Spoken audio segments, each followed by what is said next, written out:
మంచిది ప్రియులారా, దేవుని వాక్యం విందాం.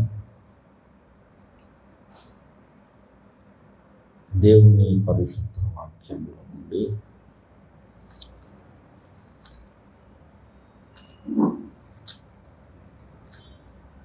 హెబ్రీ పత్రిక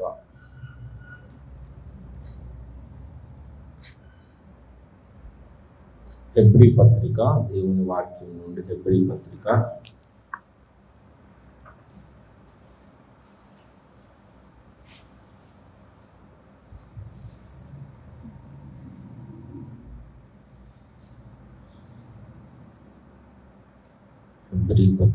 1వ అధ్యాయం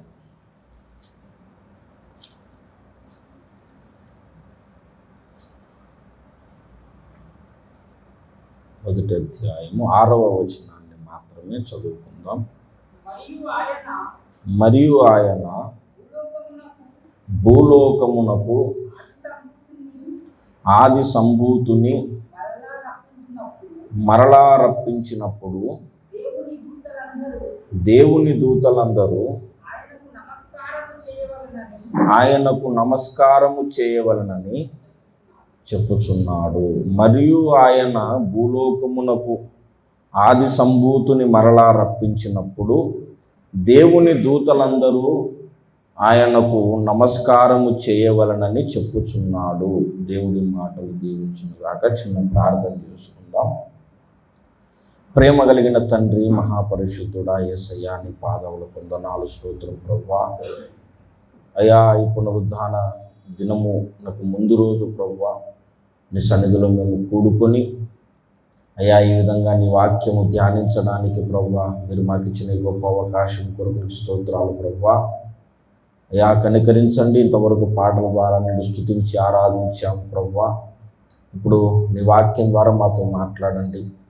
మా అందరి హృదయాలు తెరిచి నీ వాక్యము మీద మేము లక్ష్యం ఉంచుటకు మాకు సహాయం చేయండి. నీ వాక్యం గ్రహించే శక్తి మాకు దయచేయండి తండ్రి. నీ దాసుని శిలువ రక్తంతో కడిగి పరిశుద్ధపరిచి నీ దాసుని నోట నీ మాట నుంచి అభిషేకించి నీవే మాకు కనిపించి మాతో మాట్లాడమని, నీ పరిశుద్ధాత్మ కార్యములు జరిగించమని, ఆటంకపరతాలను పొంచి ఉన్న దురాత్మలను చీకటి శక్తులను యేసు నామమున బంధించి వేస్తున్నాం. దేవా మీరు దిగివచ్చి నీ వాక్కు ద్వారా మమ్మల్ని దర్శించున్నాం. యేసు నామమున ప్రార్థించి స్తుతించి వేడుచున్నాము తండ్రి. ప్రభునందు ప్రియ దేవుని బిడ్డలారా, పోయిన వారము మనము దాదాపు 2 గంటలు సుదీర్ఘమైన ప్రసంగం చెప్పుకున్నాం. ఆ 2 గంటల ప్రసంగంలో మనం చెప్పుకున్న విషయం ఏంటంటే, అసలు ప్రపంచంలో నాస్తికులు కానీ, దేవుణ్ణి నమ్మని వాళ్ళు కానీ, బైబిల్ మీద వ్యతిరేకంగా మాట్లాడే వాళ్ళు కానీ అడిగే ప్రశ్న, దానికి సమాధానము దాదాపుగా ఇంతవరకు భూమి మీద ఎవరు చెప్పలేరు. ఏం ప్రశ్న మనం పోయిన వారం మాట్లాడుకున్నాము, జ్ఞాపకం ఉందా? పోయిన వారము ఇప్పుడు కొన్ని కోట్ల మంది యుగాంతం అయిపోయిన తర్వాత అగ్నిగుండములోనికి పోతారు కదా. ఇరుకు మార్గమున ప్రవేశించువారు కొందరేని యేసయ్య చెప్పారు. భూమి మీద పుట్టిన మనుషులందరిలో కూడా ఎక్కువ శాతం మంది అగ్నిగుండంలోనికే పోతారు. అగ్నిగుండంలో ఎలాంటి బాధ ఉంటుంది అంటే, మనిషి భరించలేని బాధ, వర్ణాతీతమైన బాధ. మన లూకా సువార్తలో ధనవంతుడు లాజరు కథలో ధనవంతుడు అగ్నిగుండంలో కాలుతూ యాతన పడుతూ కేకలు వేసేటప్పుడు అతడు ఒక మాట అంటాడు, దాహం అడుగుతారు కదా. లాజరును పంపి తన వేలుకొన నీళ్ళల్లో ముంచి నా నాలుకను చల్లార్చుటకు లాజరును పంపమని అడుగుతాడు. అంటే దాహం వేస్తుంది కానీ దాహం తీరదు, ఆకలి అవుతుంది కానీ ఆకలి తీరదు. మంటల్లో కాలుతుంటాడు, యాతన పడుతుంటాడు మనిషి. భయంకరమైన వేదన, భరించలేని వేదన. భూమి మీద ఇలా ఉంటుంది ఆ బాధ అని చెప్పడానికి ఒక పోలిక కూడా లేదు. ఈ భూమి మీద మనిషి పడే ప్రతి బాధ కూడా అన్నిటికంటే, అన్ని బాధల కంటే మించిన బాధ అది. ఒక్కసారి ఒక వ్యక్తి అగ్నిగుండంలో పడితే ఇంకా ఎప్పటికీ బయటికి రావడానికి అవకాశం లేదు. యుగయుగాలు అట్లా కాలుతూ యాతన పడుతూ బాధ భరించాల్సిన పరిస్థితి ఉంటుందన్నమాట. అంత ఘోరమైన అగ్నిగుండములోనికి మనుషులు ఎందుకు పోతున్నారు అంటే, ఆ నరకమును బైబిల్ ఇంకొక మాటలో పిలిచింది. అదేంటంటే ప్రకటన గ్రంథంలోనికి రండి. నరకమునే నరకానికి ఇంకో పేరు పెట్టింది లేఖనం. 21వ అధ్యాయం, ప్రకటన గ్రంథము 21వ అధ్యాయం 8వ వచనం.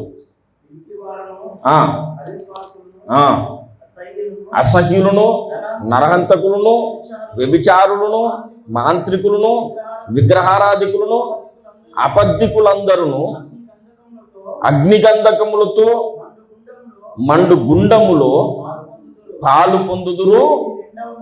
ఇది రెండవ మరణం అన్న మాట ఇక్కడ ఉపయోగించాడు దేవుడు. రెండవ మరణము అంటే మొదటి మరణం ఉండాలి కదా, మొదటిది ఉంటేనే రెండవది అవుతుంది. మొదటి మరణం అంటే ఏంటి అర్థం? మొదటి మరణం అంటే ఈ లోకాన్ని విడిచిపెట్టి మనిషి వెళ్ళిపోవడం. ఒక మనిషి భూమి మీద బ్రతికినంత కాలం బ్రతికి ఒక్కసారిగా ఈ లోకాన్ని విడిచిపెట్టి తన ఆత్మ శరీరంలో నుంచి వెళ్ళిపోతుంది. అప్పుడు ఆ మనిషితో మనం మాట్లాడలేము కదా, ఆ మనిషి మనతో కూడా మాట్లాడలేడు. ఆ మనిషితో మనం ఎలాంటి సంబంధాలు పెట్టుకోలేము.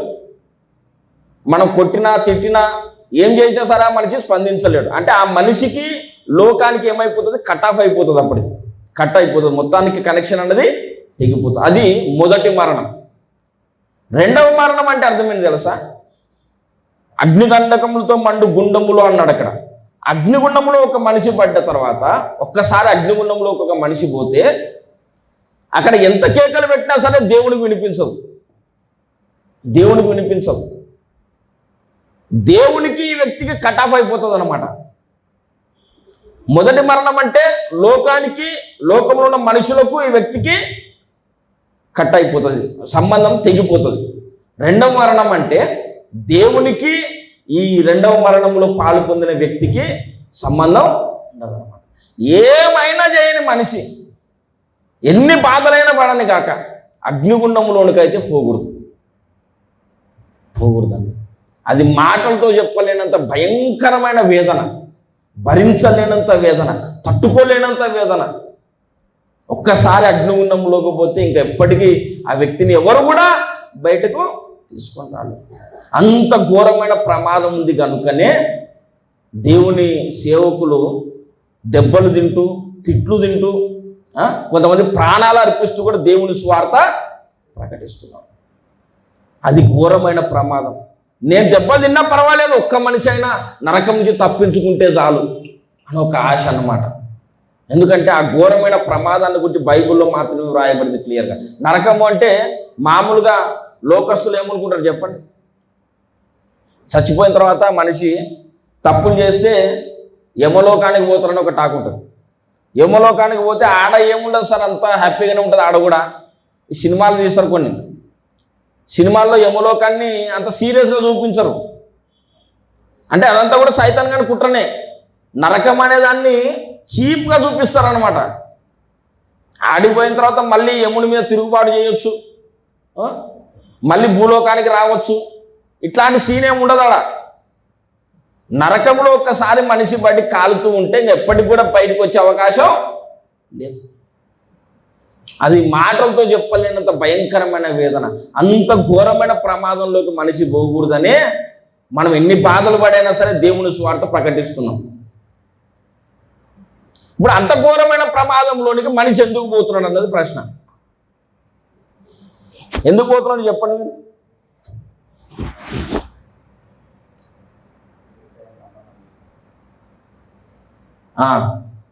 ఇంకా అయ్యా సువార్తను నమ్మనందుకు, యేసయ్యను నమ్మనందుకు. అసలు వాస్తవం ఏంటంటే మరణము అన్నాడు కదా, రెండవ మరణము అన్నాడు కదా. మరణము అంటే మరణం అనేది మనిషికి ఎట్లా వచ్చిందో బైబిల్ చెప్పింది. ఎలా వచ్చింది మరణం? పాపము వలన వచ్చు జీతం మరణం కదా. పాపం వలన వచ్చు జీతం మరణం. అసలు ఈ పాపం అనేది రావడానికి కారణం ఏంటి? ఆదాము పాపం చేయడానికి కారణం ఏంటి? హవ్వ కదా. డైరెక్ట్గా సైతాన్ రాలాడే, హవ్వ వచ్చింది కదా. హవ్వ పాపం చేయడానికి కారణం సాతాను. అంటే అల్టిమేట్గా ఎక్కడ పోతుంది బాణం? సైతాన్ దగ్గరికి పోతుంది. మనుషుల్లో కొన్ని కోట్ల మంది నరకానికి పోతున్నారంటే కారణం ఎవరు? సైతాన్. ఈ మనుషులు కూడా పక్కన పెడదాం. పరలోకంలో దేవదూతలు ఉన్నారు. కొన్ని కోట్ల గ్రహాలు నక్షత్ర మండలాలు ఉన్నాయి. వాటన్నిటిలో కూడా దేవదూతలు ఉన్నారు. వాళ్ళలో కూడా చాలామంది దేవునికి వ్యతిరేకంగా తిరుగుబాటు చేసి అగ్నిగుణంలోనికి పోతున్నారు. వాళ్ళు నరకానికి పోవడానికైనా మనుషులు నరకానికి పోవడానికైనా మూల కారణం ఎవరు? సాతాను. అందులో ఏమైనా డౌట్ ఉందా మనకి? సైతానే కారణం కదా. అలాంటి సైతానును దేవుడు తెలిసి ఎందుకు చేశాడు అన్నది ప్రశ్న. అలాంటి సైతానును, ఇన్ని కోట్ల మందిని నరకానికి తీసుకొని పోతున్నటువంటి సైతానును దేవుడు తెలిసి ఎందుకు చేశాడు? ఇది మంచి ప్రశ్న లేకపోతే చెత్త ప్రశ్న? ఇది అడగాల్సిన ప్రశ్న. ఏమో సార్ తిక్క ప్రశ్నలని తీసుకొస్తాడు ఈ పాషణ అని అనుకుంటారా ఏమన్నా? ఇంతవరకు భూమి మీద ఎవరు కూడా కరెక్ట్ సమాధానం చెప్పలేదు దీనికి. చాలామంది అంటారు ఏంటంటే లూసిఫరే సైతాన్గా మారాడు కదా. లూసిఫర్ అంటే అర్థం ఏంటంటే వాడి పేరు లూసిఫర్ కూడా కాదు. ఇది ఒక విషయం చెప్తా, గుర్తుపెట్టుకో. లూసిఫర్ కూడా వాడి పేరు కాదు. లూసిఫర్ అనే మాట తెలుగు బైబిల్లో ఎక్కడ కనిపించదు మనకి. తెలుగు బైబిల్లో ఎక్కడ లూసిఫర్ అనే పేరు ఉండదు. మరి లూసిఫర్ అనే పేరు ఎట్లా వచ్చింది?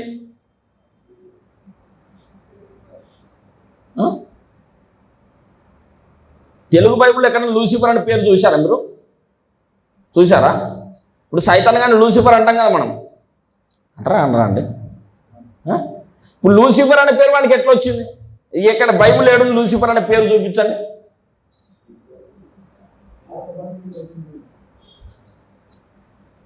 అదే ఆ మాట అయినా సరే ఒక పేరు ఒక మనిషికి రావాలంటే ఎక్కడో చోట ఆధారం ఉండాలి కదా. అది యెషయా గ్రంథం 14వ అధ్యాయం చేయండి. యెషయా గ్రంథం 14వ అధ్యాయం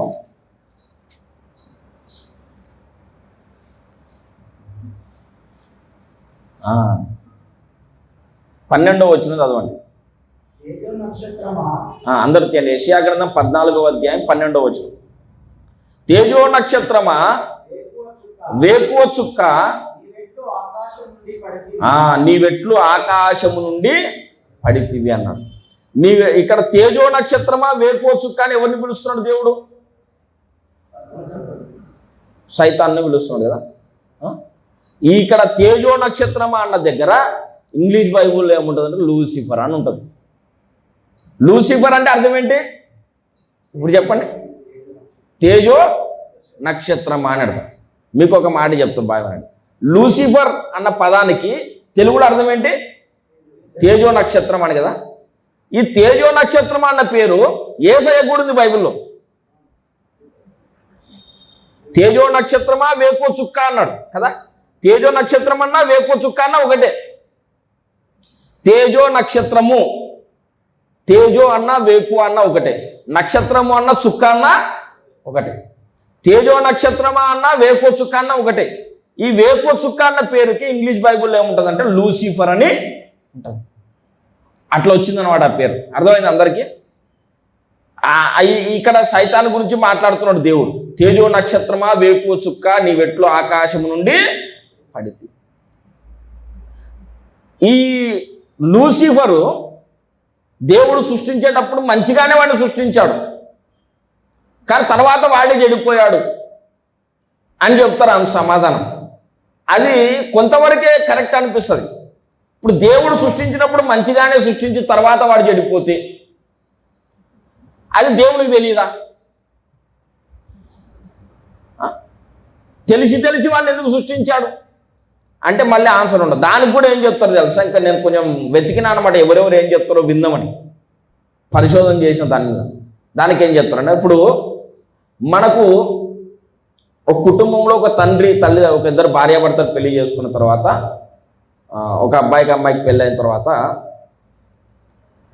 కొడుకు పుడతాడు కదా, కొడుకో కూతురో పుడతాడు. పుట్టిన తర్వాత వాడు పెరిగి పెద్దగా అయిన తర్వాత వాడు చెడ్డోడు అవుతాడు అనుకోండి, భయంకరంగా చెడ్డోడు అయిపోతాడు అనుకోండి. ఆ విషయం వీళ్ళకి ముందే తెలిసింది అనుకోండి. ముందే తెలిస్తే వీడు నాకు కొడుకు పుడతాడు, వాడు పుట్టిన తర్వాత పెరిగి పెద్దగా అయి భయంకరంగా చెడ్డోడు అవుతాడు అని ముందే తెలిసింది అనుకోండి. అప్పుడు ఆ కొడుకును కంటారా కనరాళ్ళు?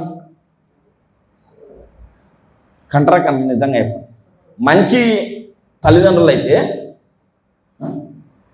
కంటారా కనరా? మీరు యథార్థంగా చెప్పండి నాకు. అయితే కనరు అనేది కొంతమంది వాదన. కొంతమంది ఏం చెప్తారు తెలుసా? సరే సార్, వాడు పుట్టి పెరిగి పెద్దగా ఎప్పుడో అవుతాడు, వాడు అట్లా అవుతాడో కాడో ఎవరికి తెలుసామని. ఒకవేళ అయితే కానివ్వండి, ఇప్పుడైతే నాకు కొడుకు కావాలా, మా ముద్దు ముచ్చట తీరాలని కొడుకును కంటారు. అట్లా దేవుడు కూడా వాడు చెడ్డోడని తెలిసినా సరే వాడిని చేశారని ఒక వాదన ఉంది. లూసిఫరు వాడు దేవుడు సృష్టించేటప్పుడు తెలుసు వాడు ఇట్లా తయారవుతాడని, తెలిసినా సరే దేవుడు ఎందుకు చేశాడంటే దేవుని యొక్క మంచితనమును బట్టి అని ఒక వాదన ఉంది. కొడుకు చెడ్డోడవుతాడని ముందే తెలిస్తే కనుక్కుని ఉంటారా అని ఒక సెంటిమెంటల్గా కొట్టి వాడు చెడ్డోడైనా సరే ఇప్పుడు మేము అంటామని తల్లిదండ్రులు మంచోళ్ళు అయితే అంటారు కదా, అట్లాగే దేవుడు కూడా వాడు చెడ్డోడు అవుతాడని తెలిసి కూడా వాడిని సృష్టించాడని ఒక వాదన ఉంది. అది కూడా అంత కరెక్ట్ అనిపించదు. ఇప్పుడు వాడు చెడ్డోడయి వాడు దుర్మార్గుడై వాడొక్కడే నష్టపోయినాడు అనుకోండి, అప్పుడు కంటే అదొక మంచి ఆలోచన. వాడు చేసే తప్పులకు వాడే నష్టపోతాడు, వాడే నాశనం అవుతాడు అంటే అది ఒక రకంగా మంచిది, వాడి ఇష్టం అనుకోవచ్చు.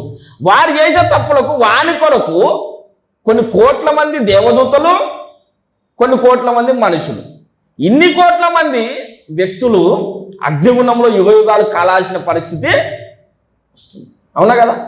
ఇన్ని కోట్ల మంది అంత ఘోరమైన ప్రమాదానికి పోతారు వీడి వల్ల అని తెలిస్తే ఎవరైనా తల్లిదండ్రులు కంటారా? కంటే అది మంచి పద్ధతి, మంచి లక్షణమేనా?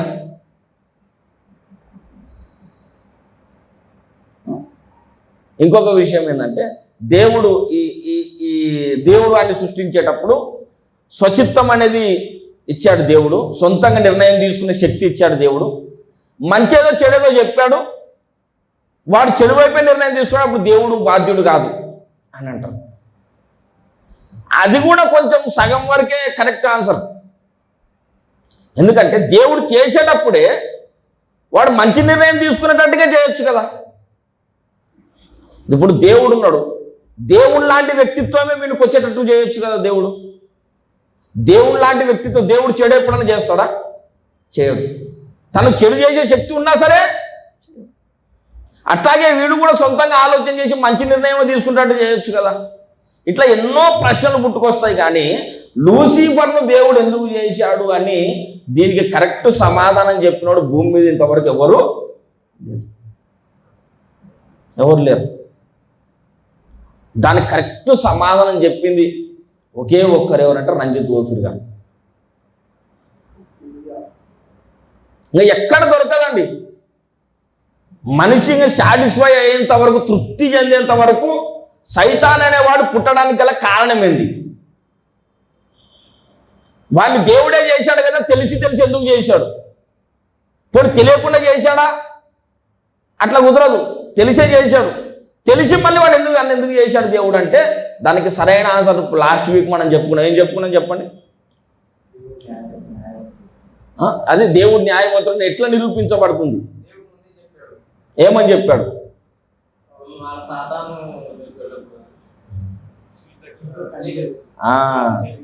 అయితే ఇక్కడ చెప్పాల్సిన ఆన్సర్ ఏంటంటే, మనము లూసిఫర్ను దేవుడు సృష్టించక ముందు ఈ గ్రహాలు, నక్షత్ర మండలాలు, ఈ భూమిని, ఆకాశాన్ని, వ్యక్తులను, పరలోకాన్ని ఏమి సృష్టించక ముందు దేవుడు ఒక్కడే ఉన్నాడు.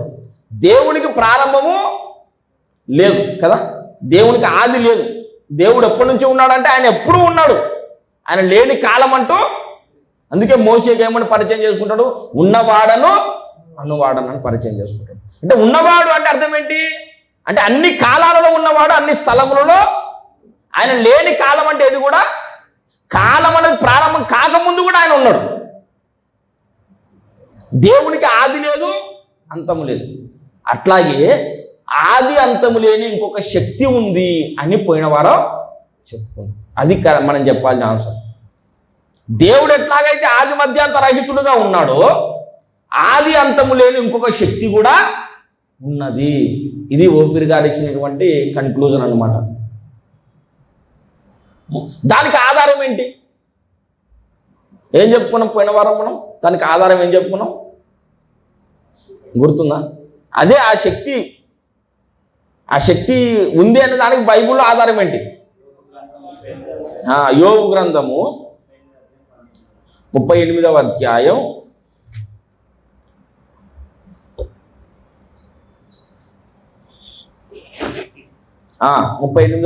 19-20 వచనాలు.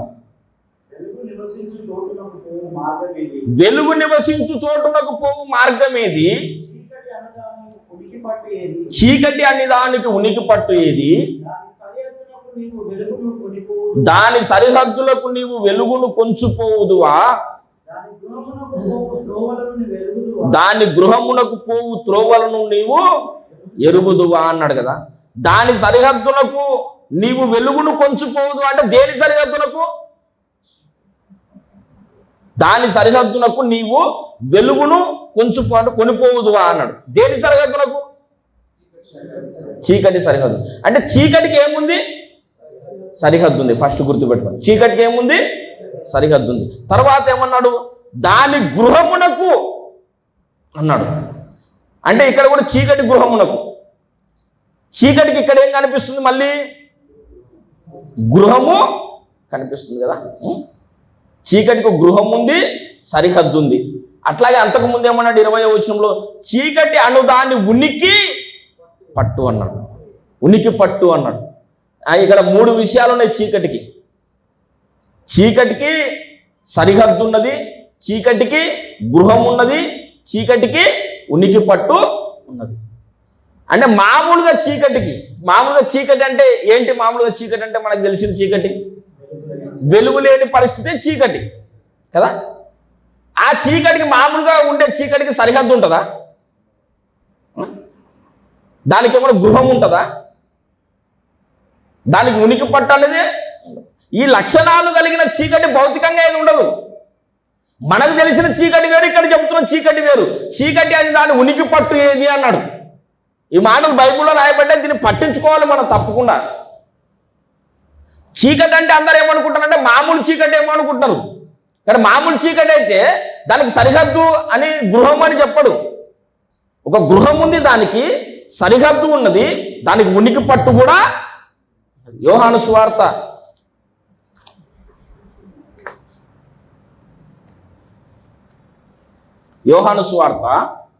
1వ అధ్యాయము 5వ వచనం. అందరిది యోహాను సువార్త 1వ అధ్యాయము 5వ వచనం. ఆ వెలుగు చీకటిలో ప్రకాశించుచున్నది గాని చీకటి దానిని గ్రహింపకుండెను. వెలుగు ఎక్కడ ప్రకాశిస్తుందంట చెప్పాలి నాకు. వెలుగు ఎక్కడ ప్రకాశిస్తుంది? ఇది సాధ్యమవుతుందా నాకు చెప్పండి? వెలుగు చీకటిలో ప్రకాశించడం సాధ్యమవుతుందా? బైబిల్ స్టడీని ఎందుకు పెట్టుకున్నామంటే కొంచెం ఆలోచన చేయడానికి. వెలుగు చీకటిలో, చీకటి అనేది ఉంటుంది, దాని లోపల వెలుగు అనేది ఒక దగ్గరకు వచ్చిందంటే అక్కడ చీకటి ఉండే అవకాశం లేదు.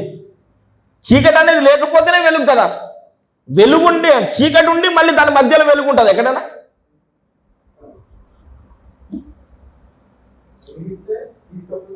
వెలుగు వచ్చిందంటే ఆటోమేటిక్గా చీకటి పోతుంది. అంటే ఇక్కడ చెప్పబడుతున్నటువంటి చీకటి కూడా మామూలు చీకటి కాదు. ఇక్కడ బైబిల్లో చీకటి వెలుగు అని ప్రస్తావించినప్పుడు మన భౌతికంగా ఉన్న వెలుగు, భౌతికంగా ఉన్న చీకటిని మనం అర్థం చేసుకోకూడదు. ఇంకొకటి ఏదో ఉంది. యాక్చువల్గా ఏంటంటే దేవుడు ఎట్లాగైతే ఆది మధ్యాంత రహితుడుగా సృష్టించబడని వ్యక్తిగా ఉన్నాడో అట్లాగే ఇంకొక శక్తి కూడా సృష్టించబడనిదిగా ఉన్నది. దేవుడేమో ఒక వ్యక్తి, ఇదేమో ఒక శక్తి అన్నమాట. దేవుడు దాన్ని సృష్టించలేదు, ఇంకెవరు కూడా దాన్ని సృష్టించలేదు. తనంతలకు తానే దేవుడు ఎలాగైతే ఉన్నాడో అది కూడా తనంతలకు తానే ఉన్నదన్నమాట. ఎప్పటి నుంచి దేవుడు ఉన్నాడో అప్పటి నుంచి అది కూడా ఉన్నది. దానికి చీకటి అని ఎందుకు పేరు పెట్టాడు? దేవుడికి వెలుగు అని ఎందుకు పేరు వచ్చింది అంటే మనకు అర్థం కావడానికి ఈ భూమి మీద ఏ పోలిక చెబితే అర్థమవుతుందని దేవుడు ఆలోచన చేసి దేవుడు తనకేమో వెలుగు అని పేరు పెట్టుకున్నాడు, దానికేమో చీకటి అని పేరు పెట్టుకున్నాడు. వెలుగు చీకటి అనేది పూర్తిగా వ్యతిరేకం రెండింటికి కదా. అట్లాగే ఈ దేవుని పక్కల ఆది మధ్యాంత రహితంగా ఉన్నటువంటి ఈ శక్తికి ఎలాంటి పరిస్థితి అంటే దేవునికి పూర్తిగా వ్యతిరేకమైన లక్షణాలన్నీ దీనిలో ఉన్నాయన్నమాట. దీనికి పూర్తిగా వ్యతిరేకమైన లక్షణాలన్నీ దేవుళ్ళలో ఉన్నాయన్నమాట. ఎలాగైతే వెలుగు చీకట్లు పూర్తి వ్యతిరేకంగా ఉంటాయో అట్లాగే దేవుడు ఈ శక్తి రెండు వ్యతిరేకంగా ఉన్నాయన్నమాట. దేవుడేమో అన్ని సద్గుణాల మూట, మంచి గుణాల మూట దేవుడు. ఈ శక్తి ఏమో అన్ని చెడ్డ గుణాల మూట అన్నమాట, దుర్గుణాల మూట అన్నమాట. దేవుడేమో వెలుగు అనుకుంటే ఇది చీకటి. అలాంటి ఒక శక్తి ఉన్నది, అది బైబిల్ గ్రంథం చెప్పు. ఈ ఆన్సర్, ఈ సమాధానము భూమి మీద చెప్పిన ఒకే ఒక వ్యక్తి ఎవరంటే రంజిత్ ఓఫీర్ గారు. అర్థమైందా? ఇంకా ఇది తప్ప ఒక ప్రశ్నకు, ఇంతకుముందు నేను వేసిన ప్రశ్నకు, లూసిఫర్ను దేవుడు తెలిసి ఎందుకు సృష్టించాడు అన్న ప్రశ్నకు ఇప్పుడు మనం చెప్తున్న ఆన్సర్ తప్ప ఇంకా కరెక్ట్ ఆన్సర్ భూమి మీద ఎవరు కూడా చెప్పలేరు. ఇదే కనుక ఆన్సర్, కరెక్ట్ ఆన్సర్ దొరకకపోతే కనుక చాలామంది నాస్తికులు అడిగే ప్రశ్నలకు మనం సమాధానం చెప్పలేని పరిస్థితుల్లో ఉంటాం. క్రైస్తవుడు ఎట్లా ఉండాలంటే ఎవరు ఏ ప్రశ్న అడిగినా సరే సమాధానం చెప్పగలిగినంత పరిస్థితుల్లో ఉండాలి అని చెప్పేసి మొదటి పేతురు పత్రిక, పేతురు రాసిన మొదటి పత్రిక 3వ అధ్యాయం, పేతురు రాసిన మొదటి పత్రిక 3వ అధ్యాయం 15వ వచనం.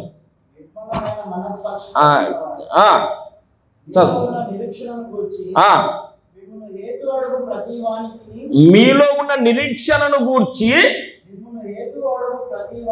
మిమ్మును హేతు అడుగు ప్రతివానికి సాత్వికముతోను భయముతోను సమాధానము చెప్పుటకు ఎల్లప్పుడు సిద్ధముగా ఉండండి. బాగునండి. క్రైస్తవుడు ఎలా ఉండాలి అని ఇక్కడ చెప్తున్నానంటే దేవుడు, పరిశుద్ధాత్మ దేవుడు పేతురు ద్వారా చెప్తున్నాడంటే మీలో ఉన్న నిరీక్షణను గూర్చి మిమ్మును హేతు అడుగు ప్రతివానికి. మనం ఒకటి నమ్ముతున్నాం. ఏం నమ్ముతున్నాం మనం చెప్పండి? మనం చాలా విషయాలు నమ్ముతున్నాం. యేసయ్య దేవుడు అని నమ్ముతున్నాం, యేసయ్య రక్తం ద్వారానే పాప క్షమాపణ అని నమ్ముతున్నాం, యేసయ్య నమ్ముకుంటే పరలోకం లేకపోతే నరకమని మనం నమ్ముతున్నాం. ఇవన్నీ మనం నమ్ముతున్నాం కదా. మనం నమ్ముతున్న ఈ నమ్మకాలకు ఎవడైనా బయటివాడు మనల్ని కారణం అడిగాడు అనుకోండి, హేతు అంటే అర్థం ఏంటి? హేతు అంటే కారణం. హేతు అన్నా కారణం అన్నా ఒకటే.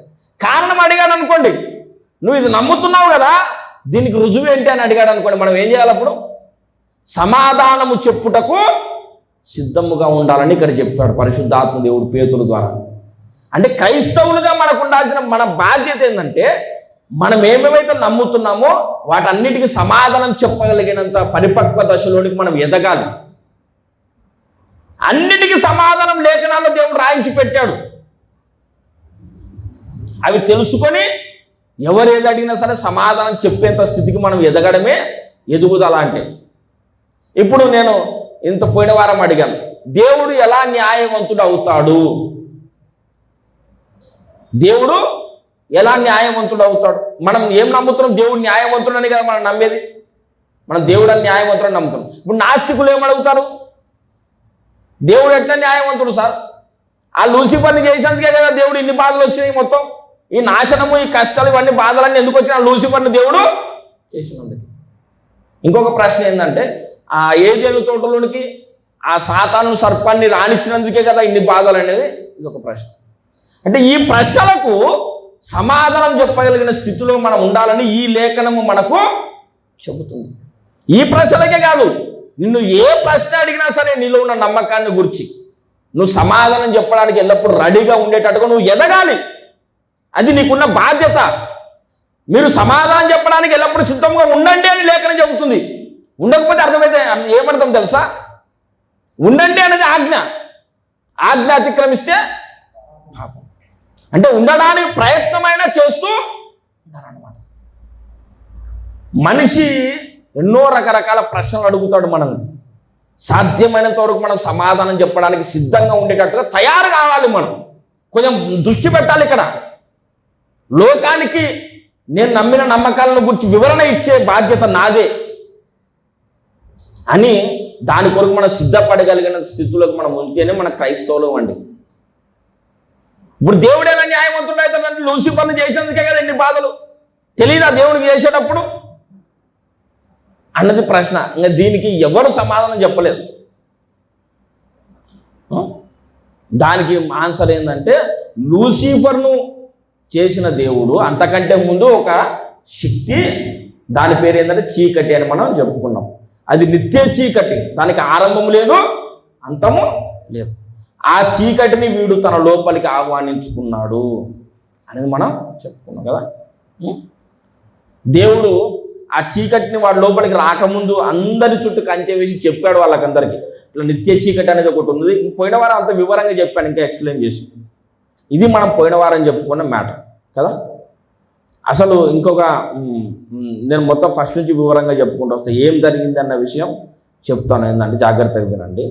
అసలు ఈ సృష్టి అన్నదే ప్రారంభం కాకముందు, సృష్టి అంటే అర్థం ఏంటి? చాలామంది ఏమనుకుంటారంటే ఉన్న సృష్టి అంటే వాళ్ళ దృష్టిలో ఏంటంటే కింద పాతాళము, ఇప్పుడు భూలోకము, పైన పరలోకం, ఈ 3 లోకాలే ఉన్నాయి. ఇంకా వేరే లోకాల్లో మనుషులు ఎవరు ఉండే అవకాశం లేదు అని చాలామంది నమ్ముతున్నారు. కింద పాతాళము, ఇప్పుడు భూలోకము, పైన పరలోకం, అంతే తప్ప వేరే లోకాలు ఉండే అవకాశం లేదన్నా. అయితే వేరే లోకాలు లేవన్నది చాలా వరకు తప్పు అభిప్రాయం. అది ఎందుకంటే మీరు ఒకసారి 147వ కీర్తనలోకి రండి.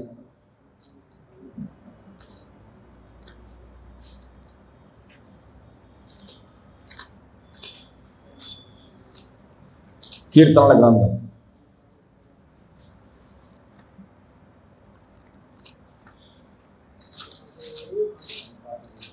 148 చదవండి అన్నమాట. ఎన్నో వచ్చిన చదువు 148 ఒకటో వచ్చిన 148 ఒకటో వచ్చిన.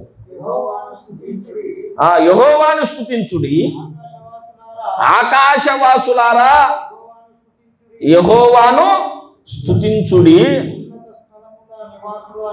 ఉన్నత స్థలముల నివాసులారా. ఇప్పుడు బాగా వినండి, అంశంలోకి మనం ఎంటర్ అయినాము. అందరు జాగ్రత్తగా వినండి. ఇక్కడ ఏమని చెప్తున్నాడు? యెహోవాను స్తుతించుడి అని ఏమన్నాడు? వెంటనే ఆకాశవాసులారా యెహోవాను స్తుతించుడి అన్నాడు. ఉన్నత స్థలముల అన్నాడు. ఉన్నత స్థలము అనలేదు, ఉన్నత స్థలములు అనేవి చాలా ఉన్నాయి కదా. ఇది ఫస్ట్ గమనించారు, గుర్తుపెట్టుకోండి. ఉన్నత స్థలములు అన్నవి చాలా ఉన్నాయి. ఇప్పుడు బాగా గుర్తు. అట్లాగా ఉన్నత స్థలములు ఉన్నవి, అందులో నివాసులు కూడా ఉన్నారు. ఉన్నత స్థలముల నివాసులారా అన్నాడు. బాగా గుర్తుపెట్టుకోండి. ఇప్పుడు హెబ్రీ పత్రికలోనికి రండి.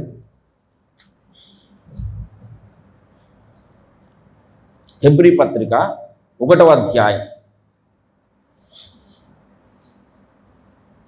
1వ అధ్యాయము 2వ వచనం చదవండి. ఆయన ద్వారా ప్రపంచములను నిర్మించను. 2వ వచనం మొదటి నుంచి చదవండి. అంటే చూసే వాళ్ళకి అర్థం కాదు కదా, సడన్గా మళ్ళీ కింద చదివినట్టు మనకు తెలుసు. ఈ దినముల అంతమందు కుమారుని ద్వారా మనతో మాట్లాడెను. ఆయన కుమారుని సమస్తమునకును వారసునిగా నియమించెను. ఆయన ద్వారా ప్రపంచములను, ఇక్కడ బాగా వినండి, అక్కడ ఏం మాట్లాడు? ప్రపంచములను అన్నాడా లేదా? ప్రపంచములను అన్నాడు. అంటే ఒకటే ప్రపంచం కాదు, ఎన్ని చాలా ప్రపంచాలు ఉన్నాయి. ప్రపంచములను నిర్మించను అన్నాడు కదా. ఇదే హెబ్రీ పత్రిక 11వ అధ్యాయంలోనికి రండి. హెబ్రీ పత్రిక 11వ అధ్యాయం 4వ వచనం 3వ వచనం నుండి చదవండి. 3 ఇక్కడ కూడా ఏమన్నాడు? ప్రపంచములు అన్నాడు, బహువచనం వాడాడు. అంటే ప్రపంచం అన్నది ఒకటి ఉందా? ప్రపంచములు అన్నవి ఉన్నాయా? చాలా ప్రపంచాలు ఉన్నాయి కదా. దేవుడు ప్రపంచాలను సృష్టించాడా? ప్రపంచమును సృష్టించాడా? ప్రపంచములను సృష్టించాడు. ఉన్నత స్థలములను సృష్టించాడు దేవుడు. అంటే చాలా ప్రపంచాలు ఉన్నాయి కదా, చాలా ప్రపంచాలు ఉన్నాయి.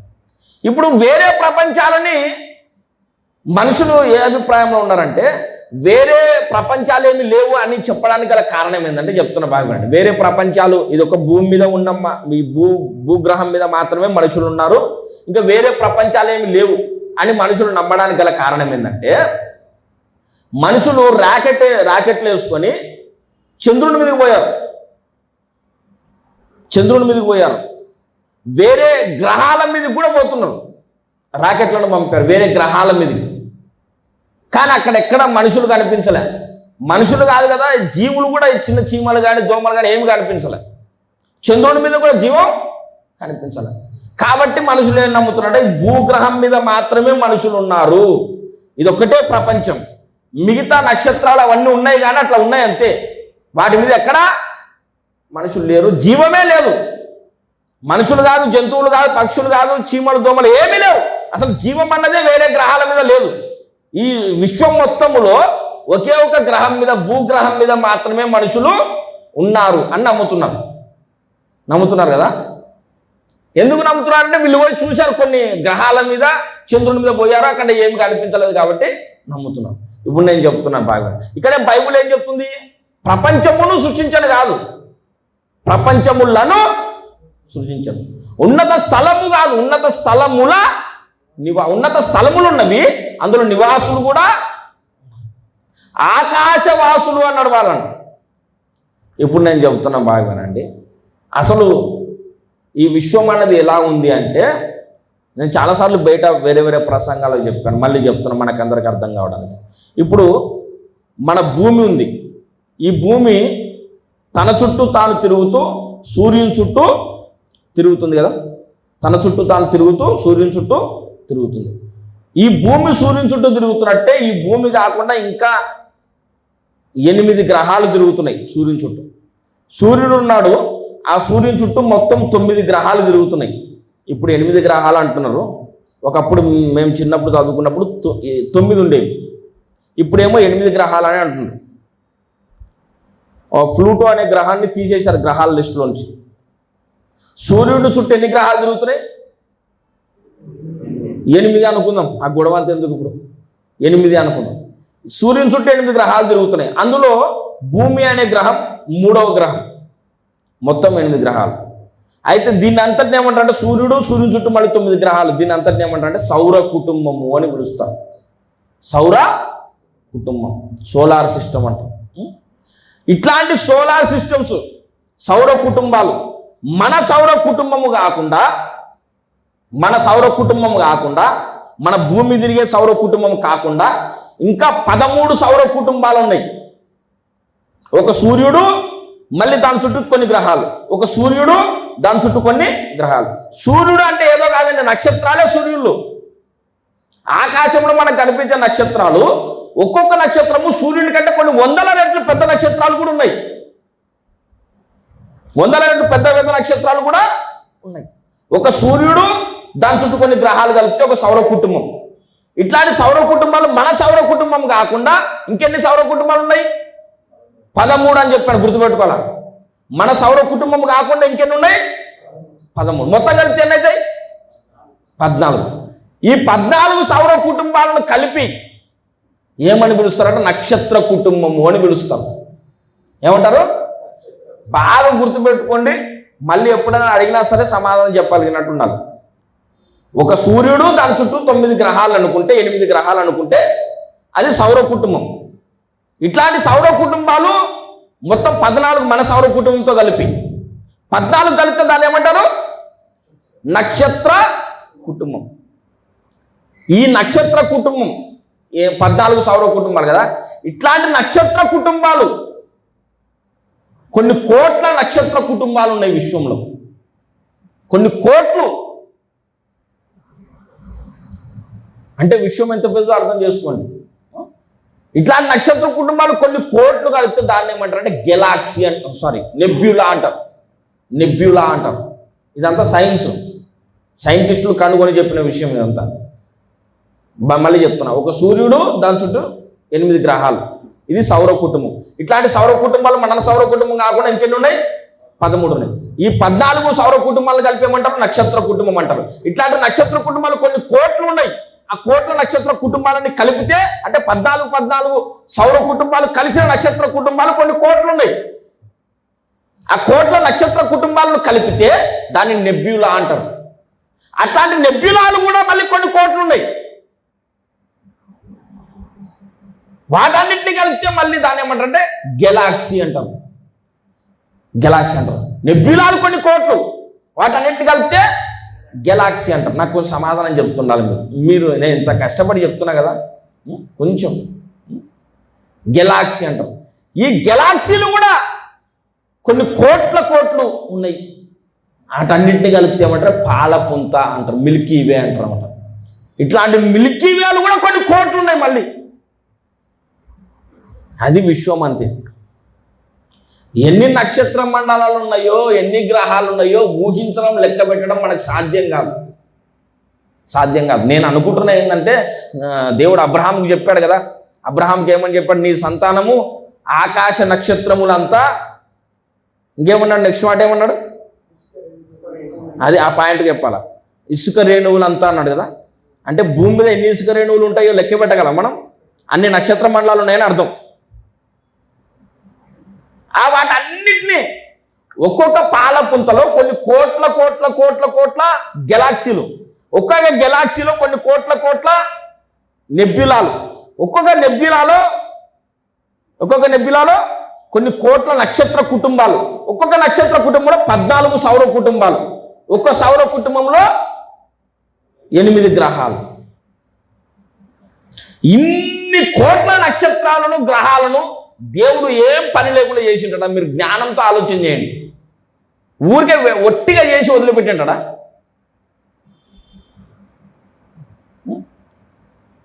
నక్షత్రాలను చేయడం మాత్రమే కాదు, వాటికి పేర్లు కూడా పెట్టాడంట దేవుడు. పేర్లు పెట్టాడు కదా. 147వ కీర్తన, అది 148, 147.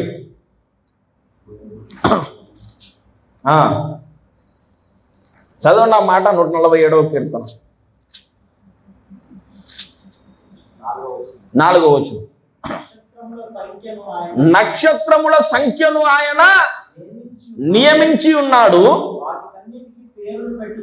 వాటికన్నిటికీ పేర్లు పెట్టుచున్నాడు. నక్షత్రముల సంఖ్యను నియమించి, అంటే ఎన్ని నక్షత్రాలు ఉన్నాయో లెక్క ఉంది. ఆ లెక్క మనుషులు ఎవరికి తెలియదు. అన్ని నక్షత్రాలు ఉన్నాయి. ఆ లెక్క పెట్టాడు దేవుడు. లెక్క పెట్టడం కాదు, ఒక్కొక్క నక్షత్రానికి పేర్లు పెట్టాడంట. పేర్లు పెట్టాడు. ఇప్పుడు పేర్లు ఎందుకు పెడతారు చెప్పండి నాకు? మామూలుగా రోడ్ల మీద పోతూ రాళ్ళు ఉంటాయి కదా, రోడ్ల మీద రోడ్డు కూడా, ఆ రాళ్ళను ఒక్కొక్క రాయిని ఇట్లా పట్టుకొని దీని పేరు ఎల్లయ్య, దీని పేరు పుల్లమ్మ, దీని పేరు మంగమ్మ అని పేరు పెట్టామనుకోండి, మనం ఏమైనా తెలివైన పని అంటారా? సార్ చాలా మంచి పేరు అంటారా ఏమన్నా? ఆ రాళ్ళ వల్ల ఏం ఉపయోగం చెప్పండి. వాడి పేర్లు పెడితే ఏం లాభం, పెట్టకపోతే ఏం లాభం? అంటే ఏం ఉపయోగం లేని వాటికి పేర్లు పెట్టి ఏం లాభం అని. ఈ నక్షత్ర మండలాలు, గ్రహాలన్నీ ఉన్నాయి, వాటన్నిటి వల్ల ఏం ఉపయోగం లేదనుకోండి.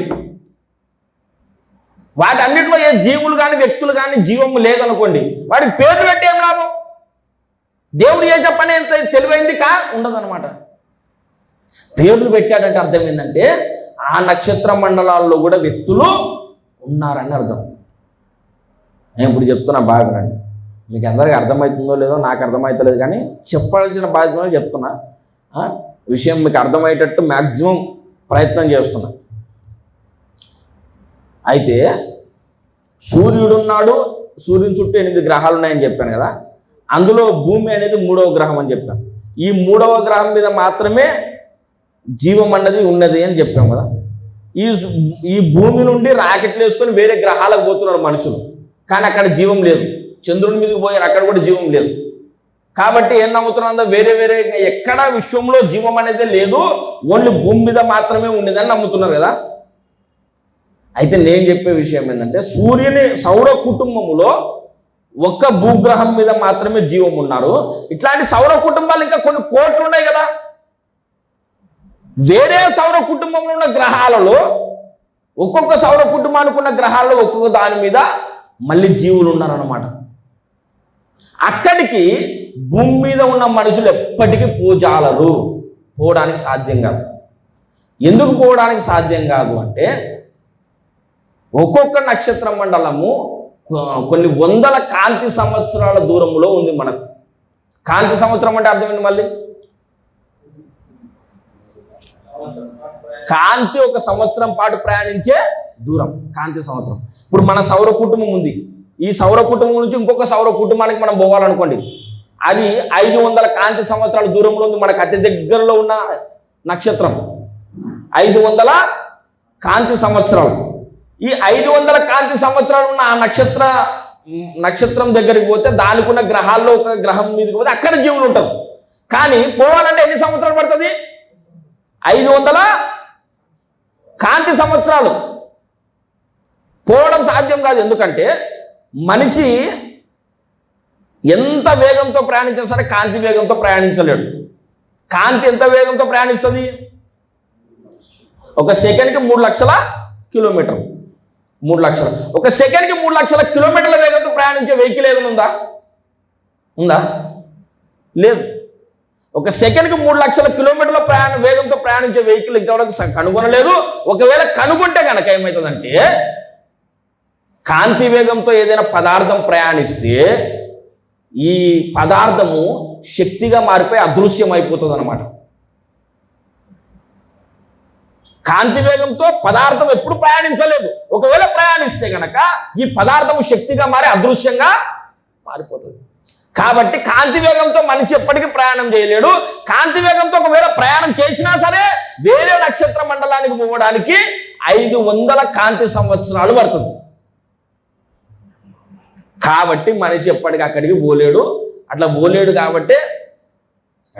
కాబట్టి ఏమనుకుంటాడంటే, మనిషి ఈ మన సౌర కుటుంబంలో ఉన్న గ్రహాల మీదకి మాత్రం పోయి చూసి ఏమంటున్నాడంటే, జీవం లేదు కాబట్టి విశ్వంలో ఇంకెక్కడ జీవం లేదని అనుకుంటున్నాడు. ఇప్పుడు 500 కాంతి సంవత్సరాల దూరంలో ఉందని చెప్పాను కదా నేను. పరలోకం అన్నది ఇంకెంత దూరంలో ఉంటుందో చెప్పండి. మన పక్కన ఉన్న నక్షత్రానికి దగ్గరికి పోవాలంటే 500 కాంతి సంవత్సరాలు. పరలోకం అనేది ఎన్నో వందల వేల లక్షల కాంతి సంవత్సరాల దూరంలో ఉంటుంది పరలోకం. ఆ పరలోకానికి మామూలు వెహికల్తో ప్రయాణం చేయడం ఎప్పటికీ సాధ్యం కాదు. అట్లా అంత దూరం ఉన్న పరలోకానికి ఒక రెప్పపాటున మనం పోతాం. ఎప్పుడు? యేసయ్య రాకడ సమయంలో. అంటే దానికి వేరే ఏర్పాటు దేవుడు చేసి పెట్టాడు. మొత్తానికి ప్రియులారా, అంతా నేను ఎందుకు చెప్పానంటే, విశ్వం అనేది ఇంత పెద్దదన్నమాట. ఇంత పెద్దది. కొన్ని కోట్ల కోట్ల కోట్ల కోట్ల కోటి అనే పదం అదే లాస్ట్ పదం కాదు కాబట్టి మనం అది చెప్పుకుంటున్నాం. అది సరిపోదు. మిలియన్స్ అంటారు. మిలియన్స్ తర్వాత ట్రిలియన్స్, తర్వాత బిలియన్స్ అంటారు. బిలియన్స్ తర్వాత ఇంకోటి ఉంటుంది, క్వాడ్రిలియన్స్ అంటారు. అంటే అన్ని కోట్ల కోట్ల కోట్ల కోట్ల గ్రహాలు, నక్షత్ర మండలాలు విశ్వంలో ఉన్నాయన్నమాట. వాటన్నిటినీ యేసయ్య చేశాడండి. హల్లెలూయా. యేసయ్య తన నోటి మాట ద్వారా కలుగజేశాడు. ఇంకొక మాట చెప్తున్న భాగం, వాటన్నిటినీ యేసయ్య ఎక్కడ చేశాడు అంటే ఆయన లోపల చేసుకున్నాడని బైబిల్లో ఉంది. ఆది యందు దేవుడు భూమి ఆకాశములను సృజించెను అన్నాడు కదా. ఆకాశములు భూమి ఎక్కడ సృష్టించబడ్డాయి? ఆది యందు అంటే ఆది లోపల. ఆది అంటే ఏంటి? ఆది అంటే నేను ఆదినై ఉన్నానని చెప్పాడు కదా యేసయ్య. అంటే యేసయ్య లోపల ఆకాశాలు భూమి సృజించబడి ఉన్నాయన్నమాట. కాబట్టి ప్రియులారా, అంటే అంత గొప్ప దేవుడు అనమాట మన యేసయ్య. ఇన్ని కోట్ల గ్రహాలు నక్షత్ర మండలాలన్నీ యేసయ్య లోపల ఉన్నాయి. అంటే యేసయ్య ఎంత పెద్ద దేవుడు. ఆయన్ని పట్టుకొని మనోళ్ళు ఏమంటారు?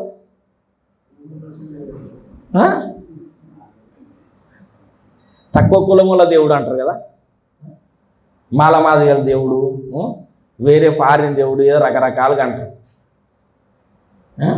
ఇప్పుడు వేరే నక్షత్ర మండలానికి ఒకవేళ మనం పోయినాం అనుకోండి, ఒకవేళ ఎప్పటికైనా అక్కడ కూడా యేసయ్యని ఆరాధన చేస్తుంటారు. అంటే వాళ్ళందరూ మాలమాదిగోళ్ళనే? యేసయ్య మన ఊహకు అందనంత గొప్ప దేవుడు అండి. ఇట్లాంటి కొన్ని భూగ్రహాలు, ఇట్లాంటి గ్రహాలు, నక్షత్ర మండలాలు కొన్ని కోట్లు ఆయన ఒక మాట పలికితే కలిగినాయి. అంత గొప్ప శక్తిమంతుడు యేసయ్య. యేసయ్య నమ్ముకున్నందుకు మనం ధన్యులం. హల్లెలూయా. ఇది విశ్వము అంటే ఇది అన్నమాట అర్థం. ఈ విశ్వమంతని దేవుడు ఒకానొక దినాన కలుగా చేశాడు. ఇదంతా ఒకప్పుడు లేదు. లేని విశ్వాన్ని సృష్టించాడు దేవుడు కదా. లేని విశ్వాన్ని సృష్టించాడు. ఎట్లా సృష్టించాడు?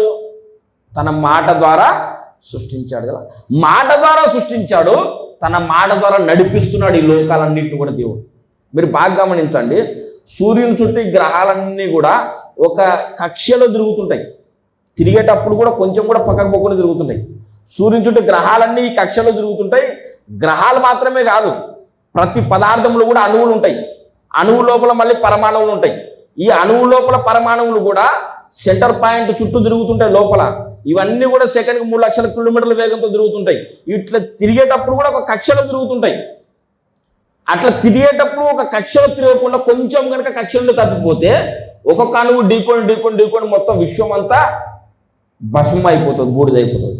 అట్లా కాకుండా ప్రతి అణువులోని పరమాణువు తన కక్షలో తిరిగేటట్టుగా, ప్రతి గ్రహము కూడా తన కక్షలో తిరిగేటట్టుగా నడిపిస్తున్న వ్యక్తి ఎవరంటే కూడా యేసయ్యనే. హెబ్రీ పత్రిక మొదటి అధ్యాయం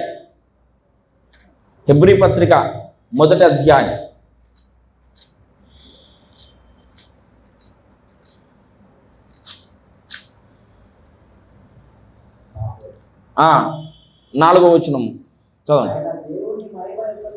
హెబ్రీ పత్రిక 1:4. ఆయన దేవుని మహిమ యొక్క తేజస్సును, ఆయన తత్వము యొక్క మూర్తిమంతమునై ఉండి తన మహత్తు గల మాట చేత సమస్తమును నిర్వహించుచు, తన మహత్తు గల మాట చేత సమస్తమును ఏం చేస్తున్నాడు? నిర్వహించుచు అంటే అర్థం ఏంటి? నడిపిస్తున్నాడు. అంటే ఈ గ్రహాలు నక్షత్ర మండలాలన్నీ ఒక రూట్లో తిరిగేటట్టుగా నడిపిస్తున్న వ్యక్తి ఎవరు? యేసయ్య అన్నమాట. హల్లెలూయా. అంత గొప్ప దేవుణ్ణి మనం రక్షకునిగా కలిగి ఉన్నాం, నమ్ముతున్నామండి. ఇప్పుడు నేను చెప్తున్నా బాగా, ఇవన్నీ కూడా ఒకానొక దినాన కలిగాయి కదా. ఇవి కలక్క ముందే ఉంది. ఇవన్నీ దేవుడు సృష్టించక ముందు దేవుడు అనే ఒక వ్యక్తి మాత్రమే ఉన్నాడు. ఈ దేవుడు ఎలా ఉన్నాడు? అంటే మళ్ళీ మళ్ళీ పెద్ద సబ్జెక్ట్ అది. దేవుడు ఎక్కడ ఉన్నాడంటే దేవుని అసలు నివాసము సమీపింపరాని తేజస్సు. ఈ సమీపింపరాని తేజస్సులో దేవుడు ఉన్నాడు. సమీపింపరాని తేజస్సులో దేవుడు ఎలా ఉన్నాడు అంటే, అందులో ఉన్న దేవుడు కూడా మళ్ళీ ఒక్క దేవునిలో 3 వ్యక్తిత్వాలు ఉన్నాయి. ఒక్క దేవునిలో 3 వ్యక్తిత్వాలు ఉన్నాయి. తండ్రి, కుమార, పరిశుద్ధాత్మ. ఒక దేవునిలో 3 వ్యక్తిత్వాలు కలిగిన ఒక్క దేవుడు. 3 వ్యక్తిత్వాలు, 3 వ్యక్తులు కలిసిన ఒక దేవుడు. మళ్ళీ ముగ్గురు అంతా ఒకటే కాదు, ముగ్గురు వేరు వేరే.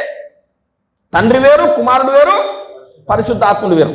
తండ్రి కుమారుడు కాదు, కుమారుడు పరిశుద్ధాత్ముడు కాదు. తండ్రి, కుమారుడు, పరిశుద్ధాత్ముడు ముగ్గురు వేరు వేరు వ్యక్తులు. ముగ్గురు కలిస్తే మన ఒకటే దేవుడు. దీన్ని ఎట్లా అర్థం చేసుకుంటాం మనం?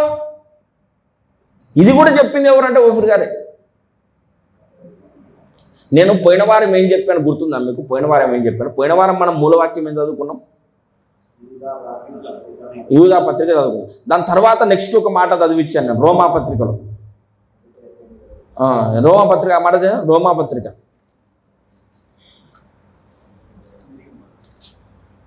రోమాపత్రిక 3వ అధ్యాయం 1వ వచనం. అట్లా అదే చదువు. రోమాపత్రిక 3వ అధ్యాయం 1వ వచనం. అట్లయితే యూదునికి కలిగిన గొప్పతనమేమి, సున్నతి వలన ప్రయోజనమేమి? ప్రతి విషయమందును అధికమే. మొదటిది దేవోక్తులు యూదుల పరము. ఇది కదా మనం చదువుకున్నది. యూదునికి కలిగిన గొప్పతనమేమి అన్నాడు. దానికి నేను చెప్పాను పోయిన వారం. యూదునికి కలిగిన గొప్పతనం ఏమి అంటే దేవోక్తులు యూదుల పరం. 3 విషయాలు చెప్పాను, గుర్తుందా? మొదటిదేమో దేవోక్తులు యూదుల పరం చేయబడను. రెండవది ఏం చెప్పాను? రోమాపత్రిక 9వ అధ్యాయం 4వ వచనం, 9:4.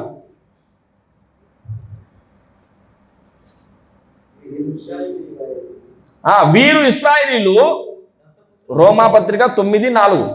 వీరు ఇశ్రాయేలీలు దత్తపుత్రత్వమును మహిమయు నిబంధనలను ధర్మశాస్త్ర ప్రధానమును అర్చనాచారాదులను వాగ్దానములను వీరివి అంటే ఎవరివి? ఇజ్రాయేళ్లవి. అయితే యూదునికి కలిగిన గొప్పతనం ఏమి అన్నాడు? యూదులకు కూడా గొప్పతనం ఏంటంటే మొదటిది దేవోక్తులు యూదుల పరము. ఫస్ట్ దేవోక్తులు యూదుల పరం చేయబడను అంటే వాక్యంలో 66 గ్రంథాలు ఎవరు రాశారు? యూదుల ద్వారా దేవుడు రాయించాడు కదా. 66 గ్రంథాలు ఉన్నాయి. ఈ 66 గ్రంథాలు యూదుల ద్వారా దేవుడు రాయించాడు. ఈ 66 గ్రంథాల్లో చరిత్ర కూడా ఎవరిది? మ్యాక్సిమం ఎక్కువ శాతం ఇజ్రాయేలుదే కదా. అక్కడక్కడ కొంచెం అన్యులు కనిపిస్తుంది, కానీ ఎక్కువ శాతం ఇజ్రాయేలుదే. అంటే దేవోక్తులు యూదుల పరము. ఆ మాట అనకముందు మొదట దేవోక్తులు యూదుల పరము చేయబడను అన్నాడు. మొదట అంటే రెండవది కూడా ఉంటుంది కదా. ఆ రెండవది ఏంటంటే ఇది, వీరు ఇశ్రాయేలీలు దత్తపుత్రత్వమును మహిమయు ఏమన్నాడు? నిబంధనలను ధర్మశాస్త్ర ప్రధానమును అర్చనాచారాదులను వాగ్దానములను వీరు. ఇవన్నీ వీళ్ళకి సంబంధించిన మాట. దత్తపుత్రత్వమును మహిమయు నిబంధనలను అర్చనాచారాదులను. అర్చన ఆచారాదులు బాగా గుర్తుపెట్టుకోండి. అర్చనాచారాదులను, తర్వాత ఏమన్నాడు? వాగ్దానములను వీరివి. ఇది రెండవది. మూడవది అంటే ఏం చెప్పాను పోయిన వారం నేను? యోహాను సువార్త 4వ అధ్యాయమా 4:22. యేసయ్య చెప్తున్నాడు ఈ మాట. ఎవరితో? సమరయ స్త్రీతో చెప్తున్నాడు. రక్షణ యూదుల నుండియే. 22 అన్నప్పుడు ఫస్ట్ నుంచి చదవాలి. ఎందుకంటే మనం అట్లా చదివినాం అనుకో ఏమవుతుందంటే కొత్తగా చూసిన వాళ్ళు ఇదేం మాట లేదు కదా అనుకుంటాం. 22వ వచనం, మీరు మీకు తెలియని దానిని ఆరాధించువారు, మేము మాకు తెలిసిన దానిని ఆరాధించువారము. రక్షణ యూదులలో నుండియే కలుగుచున్నది. ఇక్కడ యేసయ్య చెప్తున్న మాట రక్షణ యూదుల్లో నుండియే. 3 ప్రత్యేకతలు లేఖనాల్లో యూదుల కొరకు వ్రాయబడ్డాయి. మొదటిది దేవోక్తులు యూదుల పరము చేయబడ్డాయి. రెండవది దత్తపుత్రత్వమును మహిమయు నిబంధనలను అర్చనాచారాదులను వాగ్దానములను నిబంధనలు వాళ్ళవి. ఇది రెండవది. మూడవది ఏంటంటే రక్షణ యూదుల నుండియే. రక్షకుడు ఎవరి నుండి వచ్చాడు?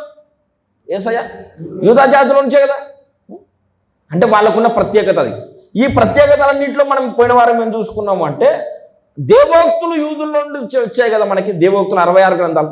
ఈ 66 గ్రంథాలు యూదుల ద్వారా మనకి దేవుడు ఇచ్చాడు. వాళ్ళకి కలిగిన గొప్పతనం అది. కానీ ఈ 66 గ్రంథాలు వచ్చి లాభం లేకుండా అయిపోయింది ఇప్పుడు అని చెప్పుకున్నాం పోయిన వారం. 66 గ్రంథాలు ఉన్నాయి, కానీ ఉన్నా సరే ప్రయోజనం లేకుండా పోయింది ఇప్పుడు ఒక కోణంలో.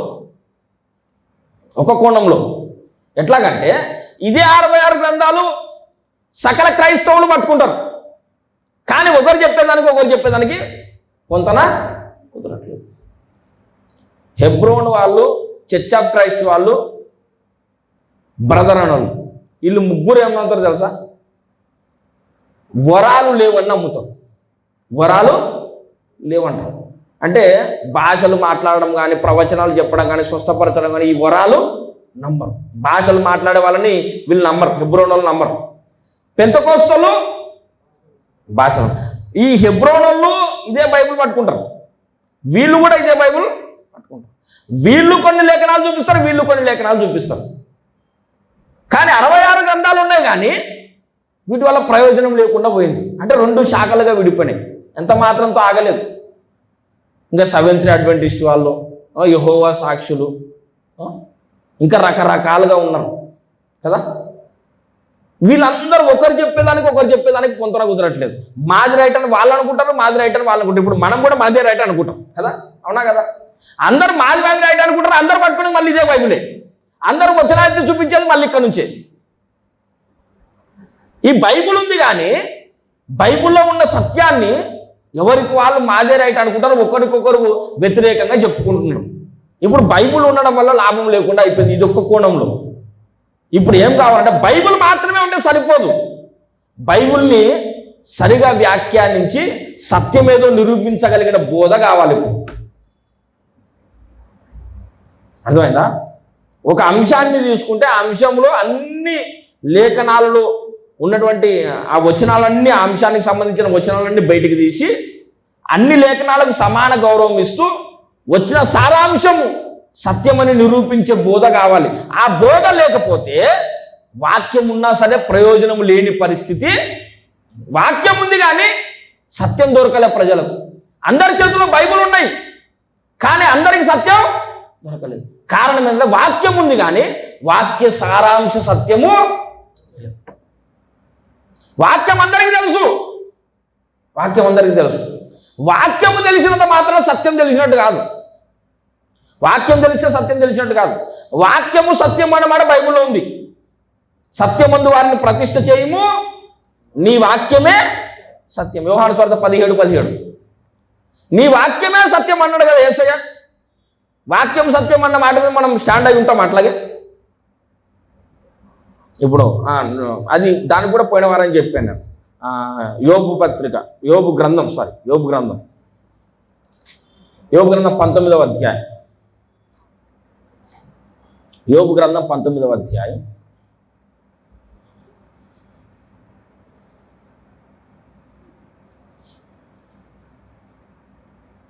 6వ వచనం.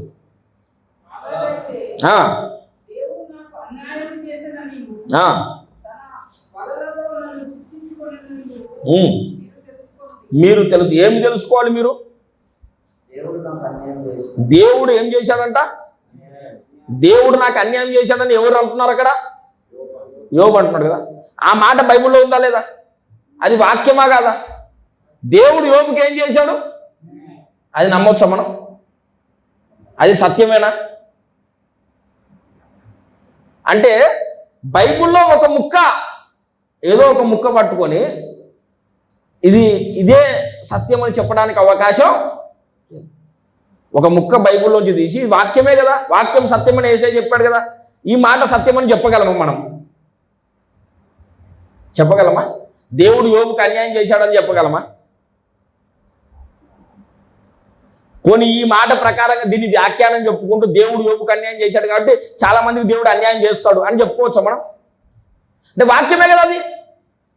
అంటే వాక్యమే కానీ ఏదో ఒక ముక్క అక్కడ మాత్రమే పట్టుకొని చదివితే అది సత్యం కాదు. ఒక అంశం గురించి మాట్లాడేటప్పుడు ఆ అంశం గురించి బైబిల్లో 66 గ్రంథాలు కలిసి ఏం సాక్ష్యం చెబుతున్నాయి, అదే సత్యం. దాన్ని ఏమంటారంటే 119వ కీర్తన 160వ వచనం చదవండి. 119, 160.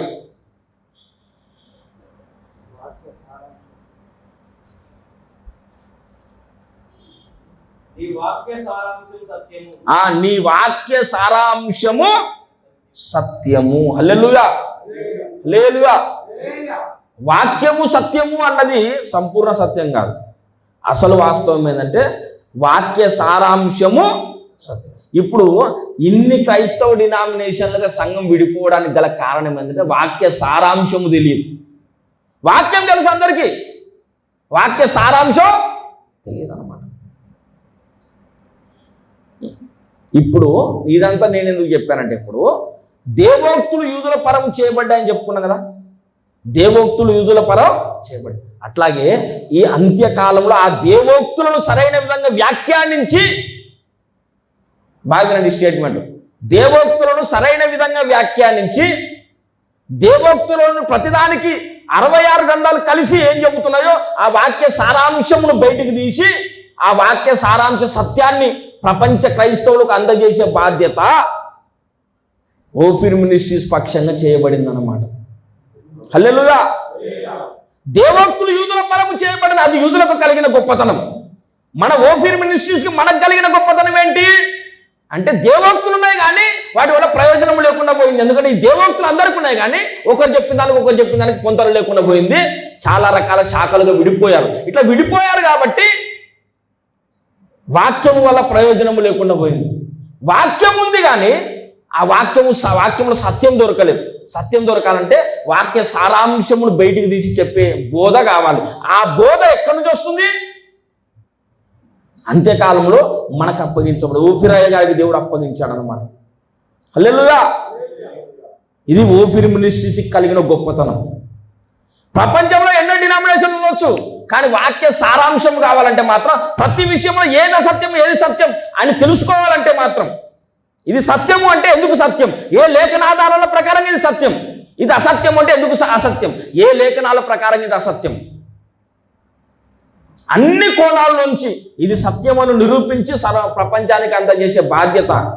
ఒక విషయాన్ని గురించి 66 గ్రంథాలు కలిసి ఏం చెబుతున్నాయి దాన్ని బయటికి తీసి ప్రపంచ క్రైస్తవులకు చెప్పే బాధ్యత ఈరోజు ఓఫీర్ మినిస్ట్రీస్కి దేవుడు అప్పగించాడండి.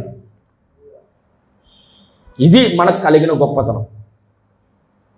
అట్లాగే ఇంకొకటి ఏంటంటే చాలాసార్లు ఈ బైబిల్ గ్రంథం తప్పేమో అన్నట్టుగా ఉంటుంది. బైబిల్లో ఇది అంత కరెక్ట్ కాదేమో అన్నట్టుగా ఉంటుంది. ఇది ఎట్లా కరెక్ట్ సార్? ఇప్పుడు దీనికి కూడా చాలాసార్లు చెప్పాను, మళ్ళీ చెప్తాను. కొత్త వాళ్ళు వచ్చారు కాబట్టి మళ్ళీ చెప్తున్నాను. మొదటి రోజు వెలుగు కలుగును గాక అని పలికాడు దేవుడు. అస్తమయమును ఉదయమును కలగగా ఒక దినం. రెండవ రోజు పై జలములు కింది జలములు వేరుపరిచాడు దేవుడు. అస్తమయమును ఉదయమును కలగగా రెండవ దినం. మూడవ రోజు విత్తనమునిచ్చు చెట్లను దేవుడు సృష్టించాడు. అస్తమయమును ఉదయమును కలగగా మూడవ దినం. నాలుగవ రోజు ఏం చేశాడు దేవుడు? సూర్యచంద్ర నక్షత్రాలను చేశాడు. సూర్యుడిని నాలుగో రోజు చేశాడు కదా. మొదటి 3 రోజులు అస్తమయం ఉదయం ఎట్లయింది? సూర్యుడు ఉంటే కదా సూర్యుడు అస్తమించేది, సూర్యుడు ఉదయించేది.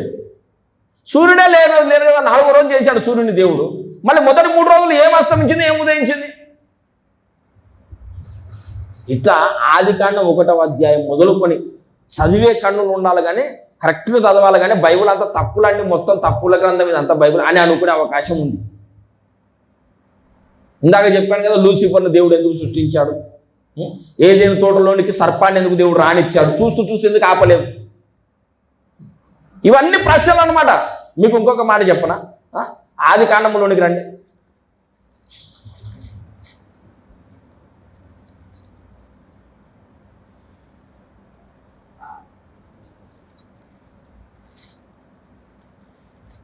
ఆదికాండము 2వ అధ్యాయం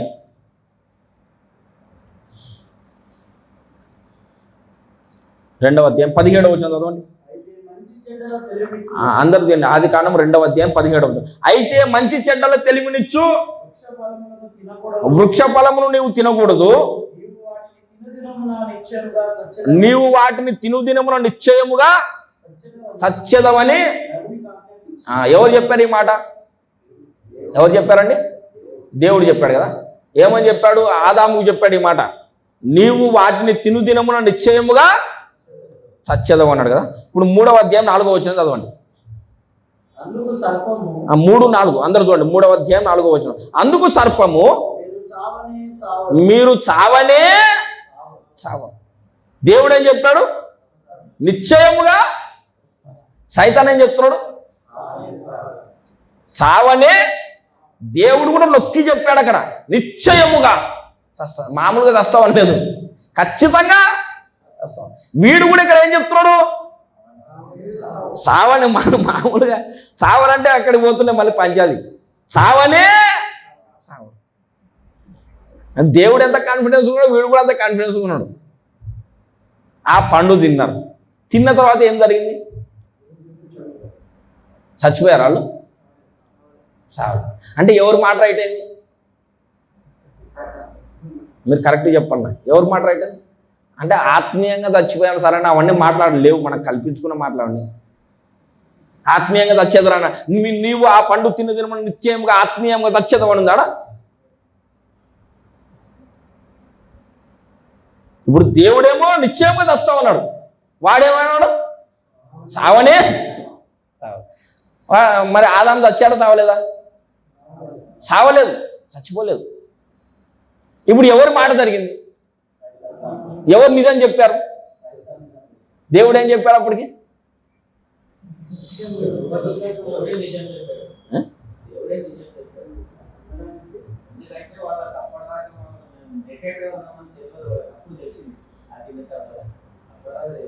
సరే, ఆ నేకెడ్గా ఉన్నాం అంటే బట్టలు లేకుండా తెలిసింది కదా. బట్టల దగ్గరికి వద్దాం. మనుషులు బట్టలు వేసుకుంటే మంచిదా, వేసుకోకుండా ఉంటే మంచిదా? వేసుకుంటేనే మంచిదా? ఇప్పుడు బట్టలు మనుషులు వేసుకోవడానికి కారణం ఎవరు? వాడు ఆ పండు తినిపించలేదు అనుకో, ఎప్పటికైనా మనుషులు బట్టలు వేసుకుంటుంటారా? మీరు కరెక్ట్ చెప్పండి నాకు. ఆ పండు తిన్నాకనే తెలిసింది మేము దిగంబరులం అని అర్థమైంది. అంటే ఇప్పుడు ఎవరు మేలు చేసినట్టు? దేవుడేమో బట్టలు లేకుండా పెట్టాడు మనిషిని, సైతానేమో బట్టలు వేసుకునేటట్టు చేసినాడు. ఇప్పుడు దేవుడు బెటరా సైతాన్ బెటరా? మీరు చెప్పాలి కరెక్ట్గా నాకు. ఇప్పుడు ఇరికించాలనుకుంటే నన్ను తప్పించుకోలేరండి, మీరు ఎవరు కూడా తప్పించుకోలేరు నేను ఇరికించాలనుకుంటే. ఇప్పుడు దేవుడేమో సస్తారన్నాడు, వాడేమో సావడన్నాడు. వాళ్ళు సావలేదు కాబట్టి ఎవరి మాట నెరవేరింది? సైతాన్ మాట నెరవేరింది. సైతానే నిజం చెప్పినట్టు కనిపిస్తుంది. ఇప్పుడు దేవుడేమో బట్టలు లేకుండా పెట్టాడు వాళ్ళని, సైతాన్ వచ్చి బట్టలు వేసుకునేటట్టు చేశాడు. ఇప్పుడు ఎవరు ఎవరు మనిషి మేలు కోరినాడా? సైతానే మనిషి మేలు కోరాడు కదా. ఇంకొక మాట చెప్తున్నాను బాగా. దేవుడు ఏమన్నాడు? ఆ పండు తినడం మీరు నిశ్చయంగా చస్తారన్నాడు కదా. సైతాన్ ఏమన్నాడు? ఇంకొక మాట అన్నాడు సైతాన్, మీరు దేవతల్లాగా మారిపోతారన్నాడు. గుర్తుందా మీకు? అక్కడ చదవండి అన్నమాట. 5వ వచనం, ఆదికాండము 3వ అధ్యాయం 5వ వచనం చదవండి అన్నారు. ఏలయనగా మీరు వాటిని తినుదినమున మీ కన్నులు తెరవబడుననియు మీరు మంచి చెడ్డలను ఎరిగిన వారై దేవతల వలె మీరు ఉంటారని. ఈ మాట ఎవరు చెప్పారు? సైతాన్ చెప్పాడు. ఏమని చెప్పాడు? మీరు దేవతల్లాగా మారతారని చెప్పాడు కదా. అందరు నా విషయం హల్లెలూయా. సైతాన్ గాడు ఆదాముకు ఏం చెప్తున్నాడు? ఆ పండు హవ్వకి చెప్తున్నాడు, మీరు ఆ పండు తింటే కనుక దేవతల్లాగా మారిపోతారని చెప్తున్నాడు. దేవుడు ఏం చెప్పాడు? అసలు దేవతలు కాదు, ఏం కాదు, చచ్చిపోతారు మీరు అని చెప్పాడు దేవుడు. అవునా కదా? ఇప్పుడు మీరు అదే 3వ అధ్యాయము 22వ వచనం చదవండి. దేవుడైన యెహోవా ఇదిగో మంచి చెడ్డలను ఎరుగునట్లు ఆదాము మనలో ఒకని వంటి వాడు. ఈ మాట ఎవరు చెప్పారు? దేవుడు చెప్పారు. ఆదాము మనలో ఒకని వంటి వాడు ఆయన అని దేవుడు అంటున్నాడు. అంటే ఎలా మారిపోయాడు ఆదాము? దేవుడిలాగా మారిపోయాడు. అవునా కదా? సైతాన్ ఏం చెప్పాడు? మీరు దేవతల వలె ఉంటారన్న. సైతాన్ ఏమో దేవతల వలె ఉంటారని చెప్పాడు. ఆ దేవుడు ఏం చెప్తున్నాడు? ఆ పండు తిన్న తర్వాత హల్లెలూయా, ఆ పండు తిన్న తర్వాత ఆదాము మనలో ఒకని వంటి వాడు ఆయనని దేవుడు సాక్ష్యం. అంటే దేవతల వలె మారుతారన్న మాట నెరవేరిందా లేదా? జరిగింది కదా. సైతాను మీరు దేవతలాగా మారుతారన్నాడు ఆ పండు తింటే. పండు తిన్న తర్వాత దేవుడు ఏం సాక్ష్యం చెప్తున్నాడు? ఆ పండు తిన్న తర్వాత ఆదాము మనలో ఒకని వంటి వాడు అంటే దేవుళ్ళలాగా. అంటే సైతాన్ చెప్పిన మాట జరిగింది కదా. ఆ పండు తినడం మీరు నిశ్చయంగా వస్తారని దేవుడు చెప్పాడు. సైతాన్ గడం చావనే చావరన్నాడు. అక్కడ సైతాన్ మాటనే జరిగింది. ఇంకొకటి ఏం చెప్పాను నేను? బట్టలు దేవుడు లేకుండా మనుషుల్ని పెట్టాడు. వాడేమో కష్టపడి పాపం చేయించి బట్టలు వేసుకునేట చేశాడు. దాన్ని బట్టి మనిషి మేలు కోరింది ఎవరు అక్కడ? సైతాన్. సైతాన్ ఏమో మీరు దేవతలాగా మారతారన్నాడు. దేవుడేమో చస్తాడు, సావలేదు కదా, సరే కదా. తర్వాత దేవుడే సాక్ష్యం చెప్పాడు, ఆదాము మనలో ఒకటి వంటి వాడు, అంటే దేవుళ్ళలాగా మారిపోయాడని. ఆ దేవతల వల్లే మారుతాడు మరి నెరవేరింది కదా. అంటే ఇవన్నీ కలిపితే సైతానే రైట్ సార్. అసలు మనం యెహోవా దేవుడు అనుకుంటున్నాం కదా, ఆయన కరెక్ట్ కాదు, అసలు సైతానే రైట్ అని చెప్పే బోధ ఉన్నది. నేను చెప్తలేను, అది నేను చెప్పే అంటే ఇవన్నీ ఎందుకు చెప్తున్నా అంటే బైబిల్లో చాలా తప్పులు కనిపిస్తాయని చెప్పే దాని గురించి అని చెప్తూ వచ్చాను ఇక్కడికి. ఇట్లాంటి బోధ ఉన్నది. ప్రపంచంలో సేటనిజం అన్నది చాలా వేగంగా విస్తరిస్తుంది ఇప్పుడు. మతం సేటనిజం అన్నది, సైతానిజం, డైరెక్ట్గా సైతాన్నే ఆరాధన చేస్తారు. బైబిల్లో సైతాన్ని ఉండడు, లూసిఫర్ వాడిని ఆరాధన చేస్తారు డైరెక్ట్గా. వాళ్ళు చెప్పే రుజువులు అనమాట ఇవి. సైతాన్ని మేము ఎందుకు ఆరాధన చేస్తున్నామంటే అసలు మనం సైతాన్ని నమ్మేటోడే నిజంగా మంచోడు, దేవుడు యెహోవా అంటున్నాం చూడు, ఆయన్నే అసలు మంచోడు కాదు అని ఏం ప్రూఫ్ అంటే ఇవి చెప్తారనమాట. ఇప్పుడు ఇవన్నీ చెప్తే ఎవడైనా నమ్మకం ఉంటాడా చెప్పండి? ఇట్లాంటివి నా తల మీద ఎన్ని వెంట్రుకలు ఉన్నాయి అన్ని ఉన్నాయి బైబిల్లో, అన్నీ ఉన్నాయి బైబిల్లో. అంటే తప్పులుగా కనిపించేవన్నమాట. నేను బైబిల్లో తప్పులు ఉన్నాయని చెప్తలేను, బాగా గుర్తుపెట్టుకోండి. తప్పులు ఉన్నాయని చెప్తలేను, తప్పులుగా కనిపించేవి ఉన్నాయన్నమాట. ఈ ప్రతి ప్రశ్నకు కూడా సమాధానం చెప్పే బాధ్యత కూడా ఓఫీర్ మినిస్ట్రీస్కి దేవుడు అప్పగించాడు ఈ కడవరి కాలములో. హల్లెలూయా. ఆ పాయింట్ చెప్పడానికి ఇవన్నీ చెప్పాను నేను. అయితే అట్లయితే యూదునికి కలిగిన గొప్పతనమేమి అంటే వాళ్ళకి ఎన్నో గొప్పతనాలు ఉన్నాయి. ప్రపంచంలో ఎన్నో కోట్ల మంది ప్రజలు ఉన్నారు, ఎన్నో జాతులు ఉన్నాయి, వాళ్ళందరిలో కూడా యూదులకు ప్రత్యేకతలు ఉన్నాయి కొన్ని. అట్లాగే భూమి మీద ఎంతో మంది క్రైస్తవులు ఉన్నారు, కొన్ని కోట్ల మంది. ఈ క్రైస్తవ డినామినేషన్లు కొన్ని వందల వేల డినామినేషన్లు ఉన్నాయి. ఆ డినామినేషన్లు అన్నింటిలో కూడా ఓఫీర్ మినిస్ట్రీస్ కలిగిన గొప్పతనం ఏంటంటే బైబిల్లో ఉంటే సకల ప్రశ్నలకు సమాధానం చెప్పి దేవుడు న్యాయవంతులను నిరూపించే బాధ్యత కూడా రంజిత్ ఓఫీర్ గారికి, ఓఫీర్ మినిస్ట్రీస్కి అంత్యకాలంలో దేవుడు అప్పగించాడు. హల్లెలూయా. ఇది మనకున్న గొప్పతనం అండి. మనం కొద్ది మందివే కావచ్చు. దీని కూడా నేను వివరణ చెప్పాను, మన సంగారెడ్డిలో చెప్పాను దీని కూడా వివరణ. ఇశ్రాయేల్ జాతి ఎంతమంది ఉంటారండి? ఇశ్రాయేల్ ఎంతమంది? 1 కోటి మంది. ఇప్పుడు ఫస్ట్ వాళ్ళు ప్రారంభమైనప్పుడు 6 లక్షల కాల్బలం అంటే 30 లక్షల మంది. 30 లక్షల మంది ఇప్పుడు 1 కోటి మందిగా తయారైనారు. 1 కోటి మంది ఎక్కడ? ప్రపంచ జనాభా ఎంత ఉంది ఇప్పుడు? 800 కోట్లు అనుకుందాం. 800 కోట్ల మంది ఎక్కడ? 1 కోటి మంది ఎక్కడ? ఈ 800 కోట్ల మంది ఆ చిన్న జాతి దాని వైపు చూసేటట్టుగా దేవుడు చేశాడు కదా. ఈ 1 కోటి మంది ప్రజలు ద్వారా వచ్చిన లేఖనాలే ప్రపంచంలో 200 దేశాల్లో ఉన్న క్రైస్తవులందరూ కూడా చదువుతున్నారు కదా. అంటే 1 కోటి మంది ప్రజల వైపుకే చూసేటట్టు వాళ్ళ ద్వారానే సత్యం వచ్చింది బయటికి. అట్లాగే ప్రపంచంలో కొన్ని లక్షల కోట్ల మంది కలిగిన డినామినేషన్లు ఉన్నాయి. ఒక్కొక్క సంఘానికి ఒక్కొక్క డినామినేషన్ కొన్ని లక్షల మంది ఉన్నారు. కానీ మన ఓఫీర్ మినిస్ట్రీలో జనాలు తక్కువనే. కానీ తక్కువగా ఉన్న మన ద్వారానే దేవుడు సార్వత్రిక సంఘానికి వాక్య సారాంశమును అందిస్తున్నాడు. తక్కువగా ఉన్న మన ద్వారానే దేవుడు సార్వత్రిక సంఘంలో సకల క్రైస్తవులకు పుట్టే సకల ప్రశ్నలకు సమాధానము అందిస్తున్నాడు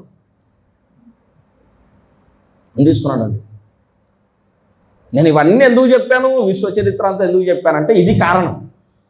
ఇది మనకు కలిగిన గొప్పతనం. అసలు మనమెవరో మనకు తెలియాలా ఫస్ట్. మనకు దేవుడు ఇచ్చిన ప్రత్యేకత ఇది.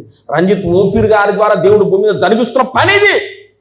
అంత్యకాలంలో ఎవరు లేరండి భూమి మీద, ఎవరు లేరు.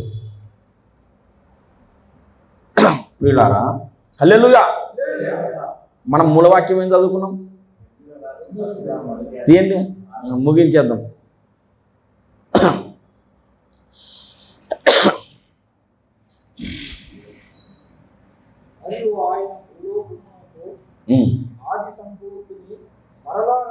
హెబ్రీ పత్రిక 1వ అధ్యాయం ఎన్నో వచనం? అది 6వ వచనం. హెబ్రీ పత్రిక 1వ అధ్యాయం 6వ వచనం తీయండి అందరు కూడా. 1 నిమిషం లేట్ అయినా పర్లేదు, అందరూ తీయండి. హెబ్రీ పత్రిక 1వ అధ్యాయం 6వ వచనం. మరియు ఆయన భూలోకమునకు ఆది సంభూతిని మరలా రప్పించినప్పుడు దేవుని దూతలందరూ ఆయనకు నమస్కారం చేయవలనని చెప్పాను. చాలు చెప్పుచున్నాడు, చాలు. ఇక్కడ బాగా నా వైపు చూడండి. హల్లెలూయా. ఇక్కడ 2 విషయాలు ఉన్నాయి ప్రధానంగా. ఒకటి ఆది సంభూతుడు అనే వ్యక్తి ఉన్నాడు. రెండవది ఆ ఆది సంభూతుడికి దేవదూతలు అందరూ నమస్కారం చేయాలని చెప్తున్నాడు. ఈ రెండు పాయింట్లు రెండు పెద్ద పెద్ద సబ్జెక్టులు, రెండు వేరు వేరే సబ్జెక్టులు. ఆది సంభూతుడు, ఈ ఆది సంభూతునికి దేవదూతలందరూ నమస్కారం చేయాలి. ఆది సంభూతుడు అంటే ఎవరు? ఆది సంభూతుడు అంటే ఎవరు? ఆది సంభూతుడు అన్న పదానికి అర్థమైంది. ఆది అంటే మొదట కదా, ఆది అంటే మొదట. సంభూతుడు అంటే సంభవించినవాడు అంటే పుట్టినవాడు. యేసయ్యకు ఏమని పేరుంది? ఆది అంటే మొదట పుట్టినవాడు. యోబు గ్రంథము 14వ అధ్యాయం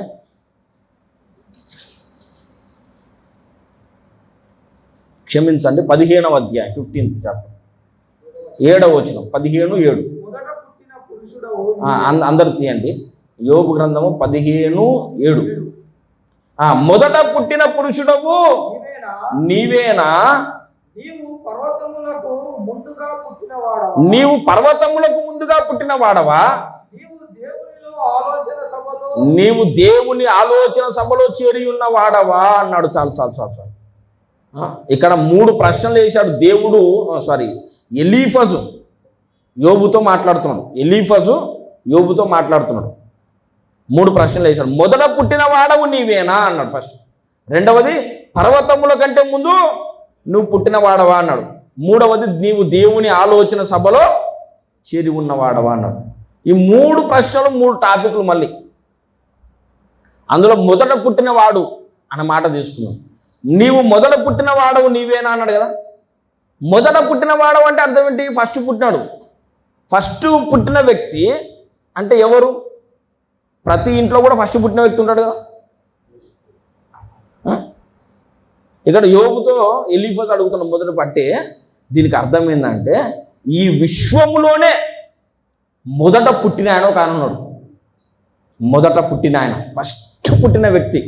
దేవదూతలు, కెరూబులు, సెరాపులు వీళ్ళెవరు సృష్టించబడక ముందు, లూసిఫర్ సృష్టించబడక ముందు పుట్టిన వ్యక్తి ఒక ఆయన ఉన్నాడు.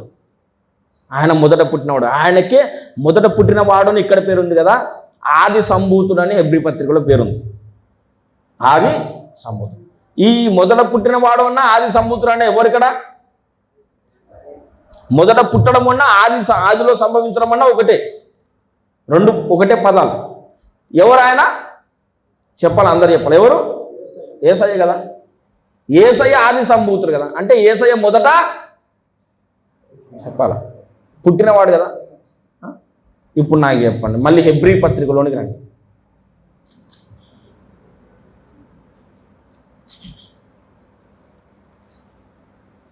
హెబ్రీ పత్రిక 7వ అధ్యాయం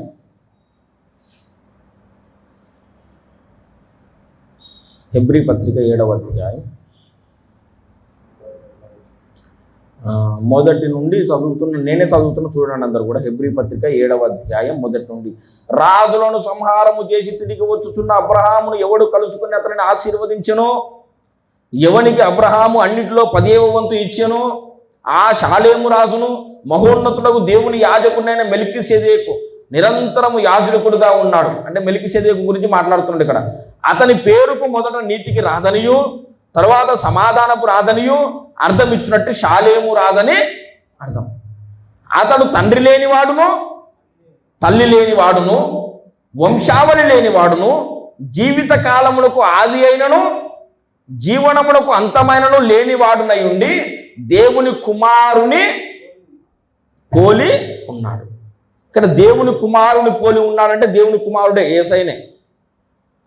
యేసయ్యను గురించి వివరణ చెప్తున్నాడు. యేసయ్యనే మెల్కీసెదెకు. హల్లెలూయా. యేసయ్యనే ఎవరు? మెల్కీసెదెకు. యేసయ్యకున్న పేర్లు ఇక్కడ చెబుతున్నాడు. అతడు తండ్రి లేని వాడును చూస్తున్నాడు అన్నమాట. అతడు తండ్రి లేని వాడును, తర్వాత తల్లి లేని వాడును, తర్వాత వంశావళి. అంటే యేసయ్యకి ఎవరు లేరు? తండ్రి లేదు ఫస్ట్, తర్వాత తల్లి లేదు, తర్వాత వంశావళి లేదు, ఇంకేం లేదు. జీవిత కాలమునకు ఆది అయినను జీవనమునకు అంతమైనను లేనివాడు. ఇప్పుడు బాగా వినండి, యేసయ్యకు తండ్రి లేడా? తండ్రి లేడా? ఉన్నాడా లేదా చెప్పాలి నాకు.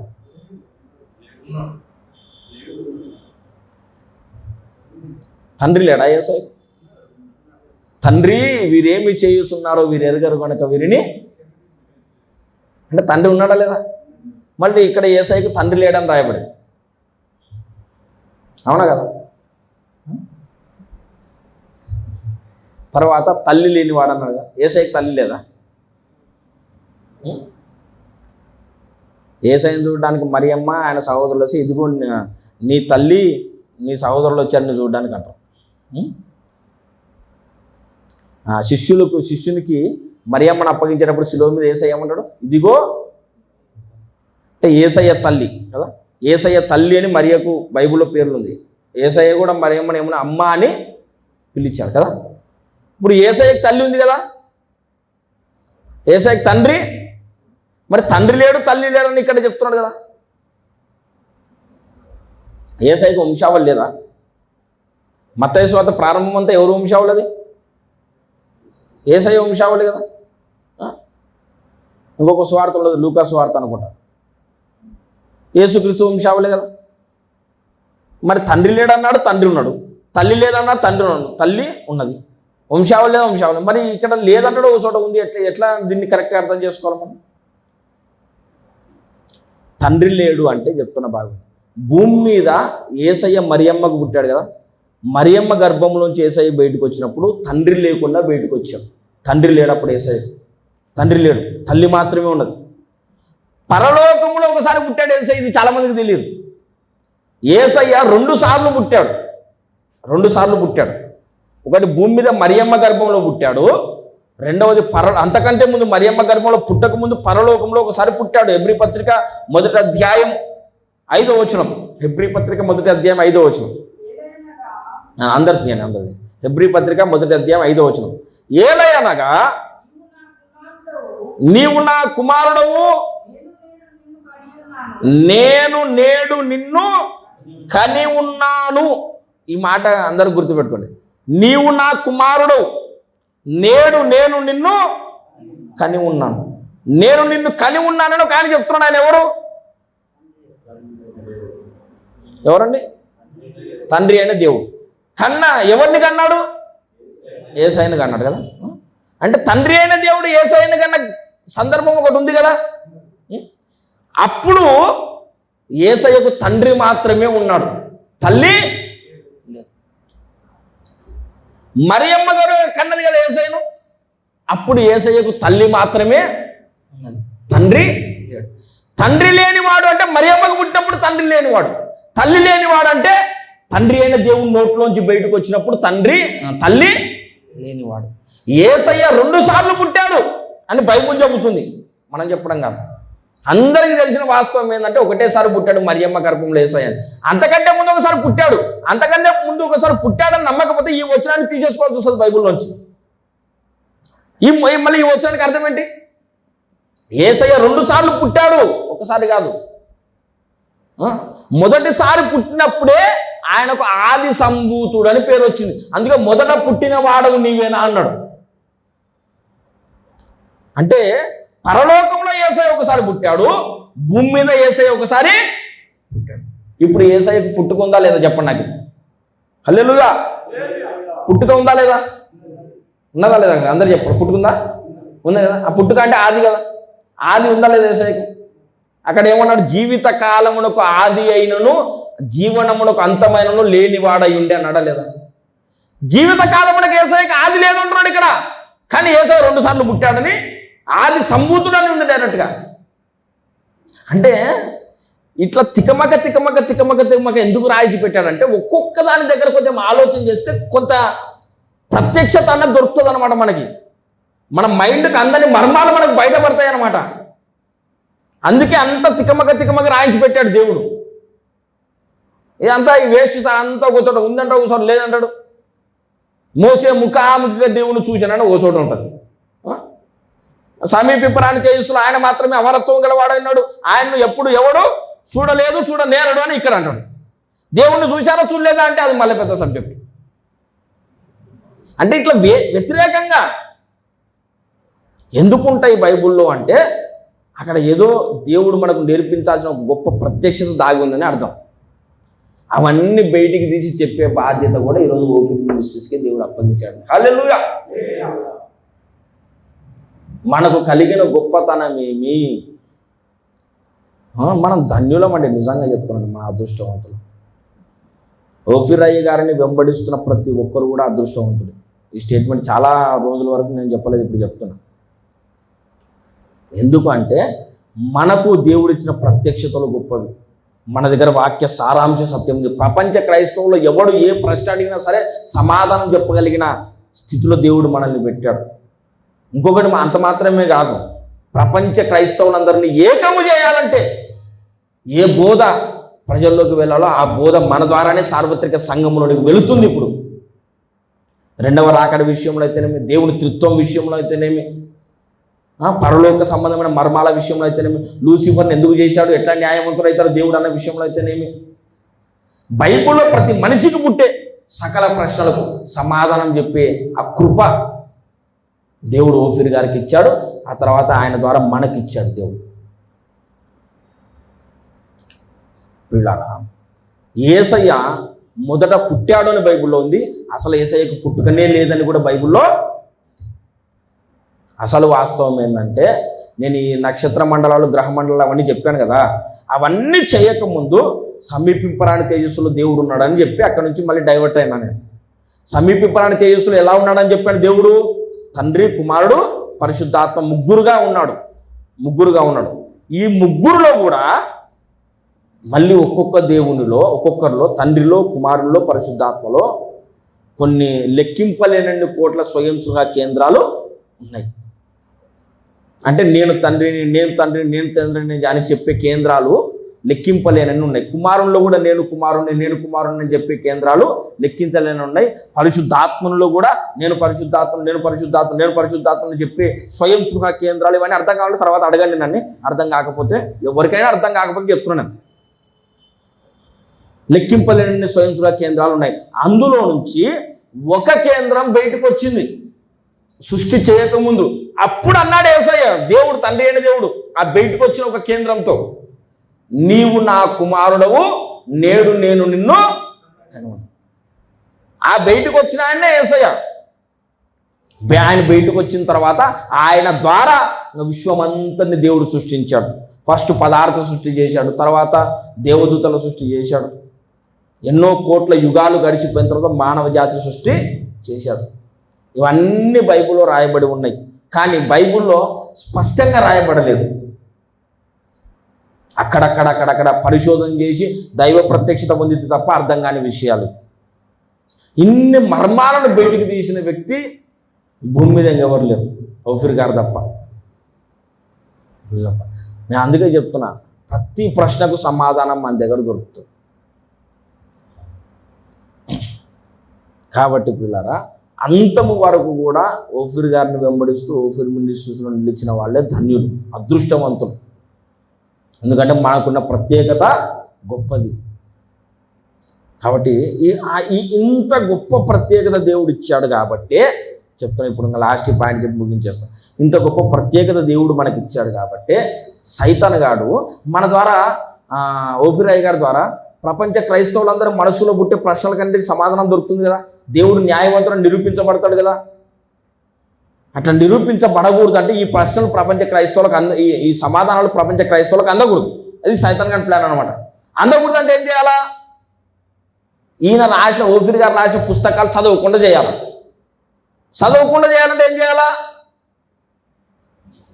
ఆయన పుస్తకాలు చదివిన ప్రతి ఒక్కరు ఇది రైట్ అని ఒప్పుకోక తప్పదు. కాబట్టి ఏం చేయాలి? చదవకుండా చేయాలంటే ఓఫీర్ గారి మీద బురద చల్లే పని చేయాలి. ఓఫీర్ గారికి వ్యతిరేకంగా నెగిటివ్ ప్రచారం సార్వత్రిక సంఘంలో నింపిపెట్టాడు సాతాను.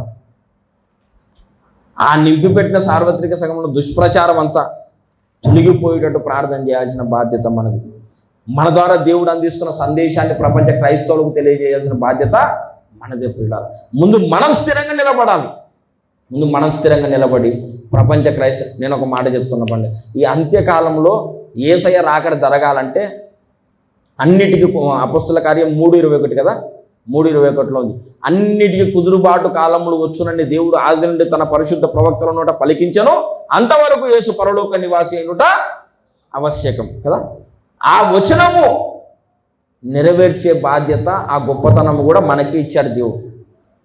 అన్నిటికీ కుదురుబాటు కాలాలు దావడం, సార్వత్రిక సంఘంలో దుర్బోధనని పెకిలించి వచ్చి సత్యంలో ప్రతిష్ఠించడం, అందరిని ఒకటి చేయడం అన్నమాట. కాబట్టి ఇన్ని ప్రత్యేకతలు మనకు ఉన్నాయి. కాబట్టి సైతాన్ గాడు కూడా మన మీద ఘోరంగా పగబట్టి మనల్ని డిస్టర్బ్ చేయాలని ప్లాన్ చేస్తున్నాడు. లాస్ట్గా ఒక మాట చెప్పి నేను ముగించేస్తాను. ఒకటి, ఏదైనా కోర్సు నేర్చుకోవడానికి ఒక ఇన్స్టిట్యూషన్లో జాయిన్ అయినామనుకోండి, ఏదైనా కోర్సు నేర్చుకోవడానికి జాయిన్ అయ్యామనుకోండి, డబ్బులు మనమే కడతాం కదా, డబ్బులు మనమే కట్టి నేర్చుకుంటాం. ఒక నెల రోజులు 2 నెలలు నేర్చుకుంటాం. నేర్చుకోవడం ద్వారా ఏం ప్రయోజనం అంటే దానివల్ల ఫ్యూచర్ అన్నది మనకి బాగుంటుంది. ఏ పని ఉన్నా సరే మనం పక్కన పెట్టేసి ఆ కోర్సు నేర్చుకున్న టైం, వాడు ఎంతసేపు నేర్పిస్తే అంతసేపు నేర్చుకొని దాని మీద దృష్టి పెడతాం కదా. ఆ నెల రోజులు, ఆ 2 నెలలు మనం తప్పకుండా పోతాం కదా, వానికే డబ్బులు ఇచ్చి మనం పోతాం. ఇక్కడ బైబిల్లోని వాక్య సారాంశ సత్యం బోధించబడుతుంది. దీనికి ఇంకా ఎంత సీరియస్ మైండ్తో రావాలి చెప్పండి. మీరు ఆలోచన చేయండి. నాకేం ఆన్సర్ చెప్పకండి, మీకు మీరే ఆలోచన చేసుకొని మీ మనస్సాక్షికి మీరే ఆన్సర్ చెప్పుకోండి.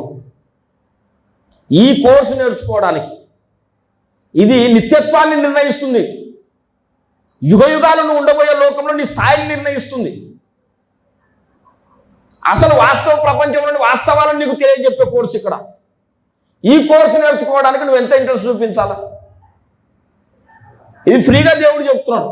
అంటే ఫ్రీగా వస్తుంది కాబట్టి దీనికి విలువ లేదా? చాలా సీరియస్ మైండ్గా రావాలండి.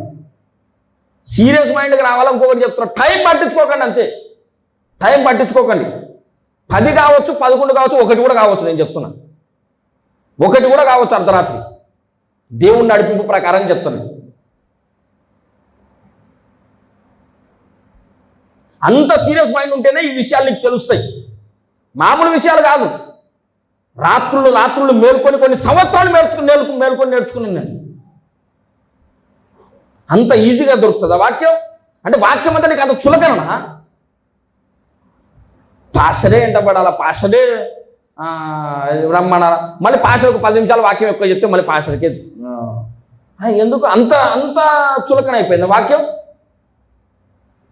అట్లా సీరియస్ మైండ్ లేని వాళ్ళు ఎవరు కూడా అవసరం లేదు. ప్రియులారా, మనకు ఒక ప్రత్యేకత ఉంది. మనం నేర్చుకున్న సత్యానికి ఒక ప్రత్యేకత, ఒక గొప్పతనం ఉంది. రేపు నిత్యత్వంలోకి పోయినాక తీర్పు దినాన్ని దేవుడు నిన్ను అడిగితే ఏ లెక్క చెప్తాం మనం? అట్లా కాదు ప్రభు, ఇంటి దగ్గర ఒక పని ఉండి అని చెప్తావాడా? అక్కడ దృష్టిలో పెట్టుకొని ఇక్కడ మాట్లాడాలి, ఇక్కడ పనులు చేయాలి మనం. శనివారం రాగానే అన్నీ మర్చిపోయి ఇక్కడ గుర్తు రావాలి. ఇది మనం 7 గంటలకి ఇక్కడ గుర్తు రావాలి. 1 గంట అంటే 1 గంట వరకు చెప్పండి, మీరేం టెన్షన్ పడక. హల్లెలూయా. 1 గంట ఫర్ ఎగ్జాంపుల్గా చెప్పాను నేను. అంత సీరియస్ మైండ్ ఉండాలండి. అంత సీరియస్ మైండ్ ఉండాలి.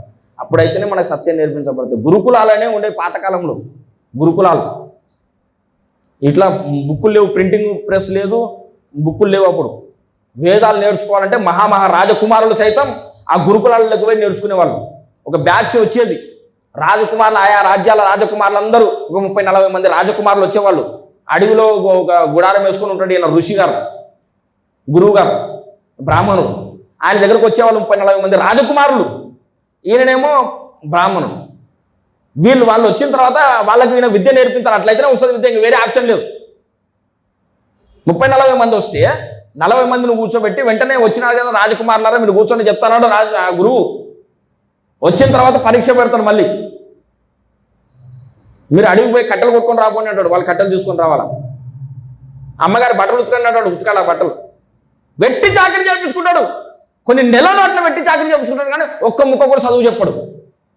అయినా సరే భరించి నిలబడినోనికి ఆఖరికి చదువు చెప్తాడు అనమాట గురువు. అది క్రమం. 30-40 మంది విద్యార్థులు వస్తే 3-4 నిలబడేవాళ్ళు. వాళ్లకు వీళ్ళు అసలు సిసరైన అరుగులు వాక్యాన్ని వేదాలు నేర్చుకోవడానికని వాళ్ళకి నేర్పించేవాళ్ళు అనమాట. అంటే ఆ వాటికి అంత విలువ ఉంటే దీనికోసం ఎంత ప్రయాసపడాలండి మనం? ఎంత ప్రయాసపడాలి మీరు ఆలోచించండి. కాబట్టి నేను ఏం చెప్తున్నాను అంటే సీరియస్ మైండ్ కలిగి ఉండండి. మనం నేర్చుకోవాల్సింది చాలా ఉన్నది, మనకు తెలిసింది చాలా తక్కువ. ప్రపంచానికి ఈ సత్యాన్ని చేరవేయాల్సిన బాధ్యత మన మీద ఉంది. నేను కూడా ఒక చిన్న పాత్రగా వాడబడాలని ఆశ ఉంటే చాలండి మనకి. ఈ సత్యాన్ని ప్రపంచానికి చేరవేయడంలో నేను కూడా పాలి భాగస్తుని కావాలి, అది మన గురి. ఇప్పుడు నా టార్గెట్ ఏంటంటే నేను హోటల్ పెట్టడం కాదు. హోటల్ అని ఎందుకన్నా చెప్తా. ఎన్నో హోటల్స్ ఉంటాయి. సాయి చెప్తుంటే ఎప్పుడు ఎగ్జాంపుల్ ఎన్నో హోటల్స్ ఉంటాయి. పలానా హోటల్లో మంచి ఫుడ్ ఉందని తెలిసింది అనుకోండి, ఎప్పుడు నేను పోయి ఆ హోటల్లో తింటున్నా, బాగా ఫుల్గా తిని వస్తున్నా. ఇదే హోటల్ అందరికి పరిచయం చేయాలనుకుంటున్నా, ఎవరికి చెప్తే నమ్ముతలేడు. అరే భాయ్ ఆ హోటల్లో బాగుందిరా భాయ్ ఫుడ్ అని చెప్తే ఎవరు నమ్ముతలేడు. అప్పుడు ఏం చేయాలా? ఆ హోటల్ నుంచి క్యారెట్ సర్ది కట్టుకొని రావాలి, బయటికి సర్ది కట్టుకొని వచ్చి కొంచెం టేస్ట్ చూపించాలి అందరికీ. ఇదిగో ఈ ఫుడ్ ఇట్లా ఉంచండి, తినండి అని చెప్తే వాళ్ళు తిన్న తర్వాత అదే ఇంత మంచి ఫుడ్ ఏడుందని అప్పుడు ఆ హోటల్లో దొరుకుతుంది పోయింది. నేను చేసే పని అది. నేనేం టేస్ట్ చూపిస్తా వాక్యాన్ని, అంతే. ఇంత వాక్యం ఉంది, ఇంత సత్యం ఉంది మన దగ్గర అని లేఖనాల ప్రకారంగా కొంచెం టేస్ట్ చూపిస్తా, అంతే. అసలు హోటల్ ఊపిరి గారు అక్కడికి పోండి సార్, అక్కడ ఉంది, అక్కడికి పోతే మీకు మంచి ఫుడ్ దొరుకుతుంది. అది మీరు నమ్ముతలేరు కాబట్టి తెచ్చి చూపించాం మీకు. అర్థమైందా? అట్లా తెచ్చి చూపించే పని నువ్వు చేయాలా, నేను చేయాలి, అందరం చేయాలా. చేయాలంటే ముందు ప్రిపేర్ కావాలా, నేర్చుకోవాలా. నేర్చుకోవాలంటే కొంచెం ఇంట్రెస్ట్ ఉండాలా, సమయం కేటాయించాలా, సీరియస్ మైండ్ ఉండాలి. శనివారం రాగానే ఇది గుర్తు రావాలా. మీరు తెలుసుకోండి, ఇంకా అనేకులకు చెప్పండి, బైబిల్ స్టడీకి తీసుకురావాలి. వాక్యం దగ్గరికి వచ్చేసరికి సీరియస్గా ఉందాం. ఇట్లా లేకపోతే నేను సేవ చేయడం వేస్ట్, మీరు విశ్వాసం ఉండడం వేస్ట్. కాబట్టి ప్రియులారా, ఇప్పుడు చెప్పిన విషయాలన్నీ జ్ఞాపకం ఉన్నాయి కదా. ఈ విషయాలను గుర్తుపెట్టుకోండి. మళ్ళీ వచ్చేవారం ఇంకో కొత్త టాపిక్తో మనం ముందుకు సాగిపోదాం. దేవుడి మాటలు మన వినికిడిలో ఆశీర్వదించును గాక. రండి ప్రార్థన చేసుకుందాం ప్రియులారా.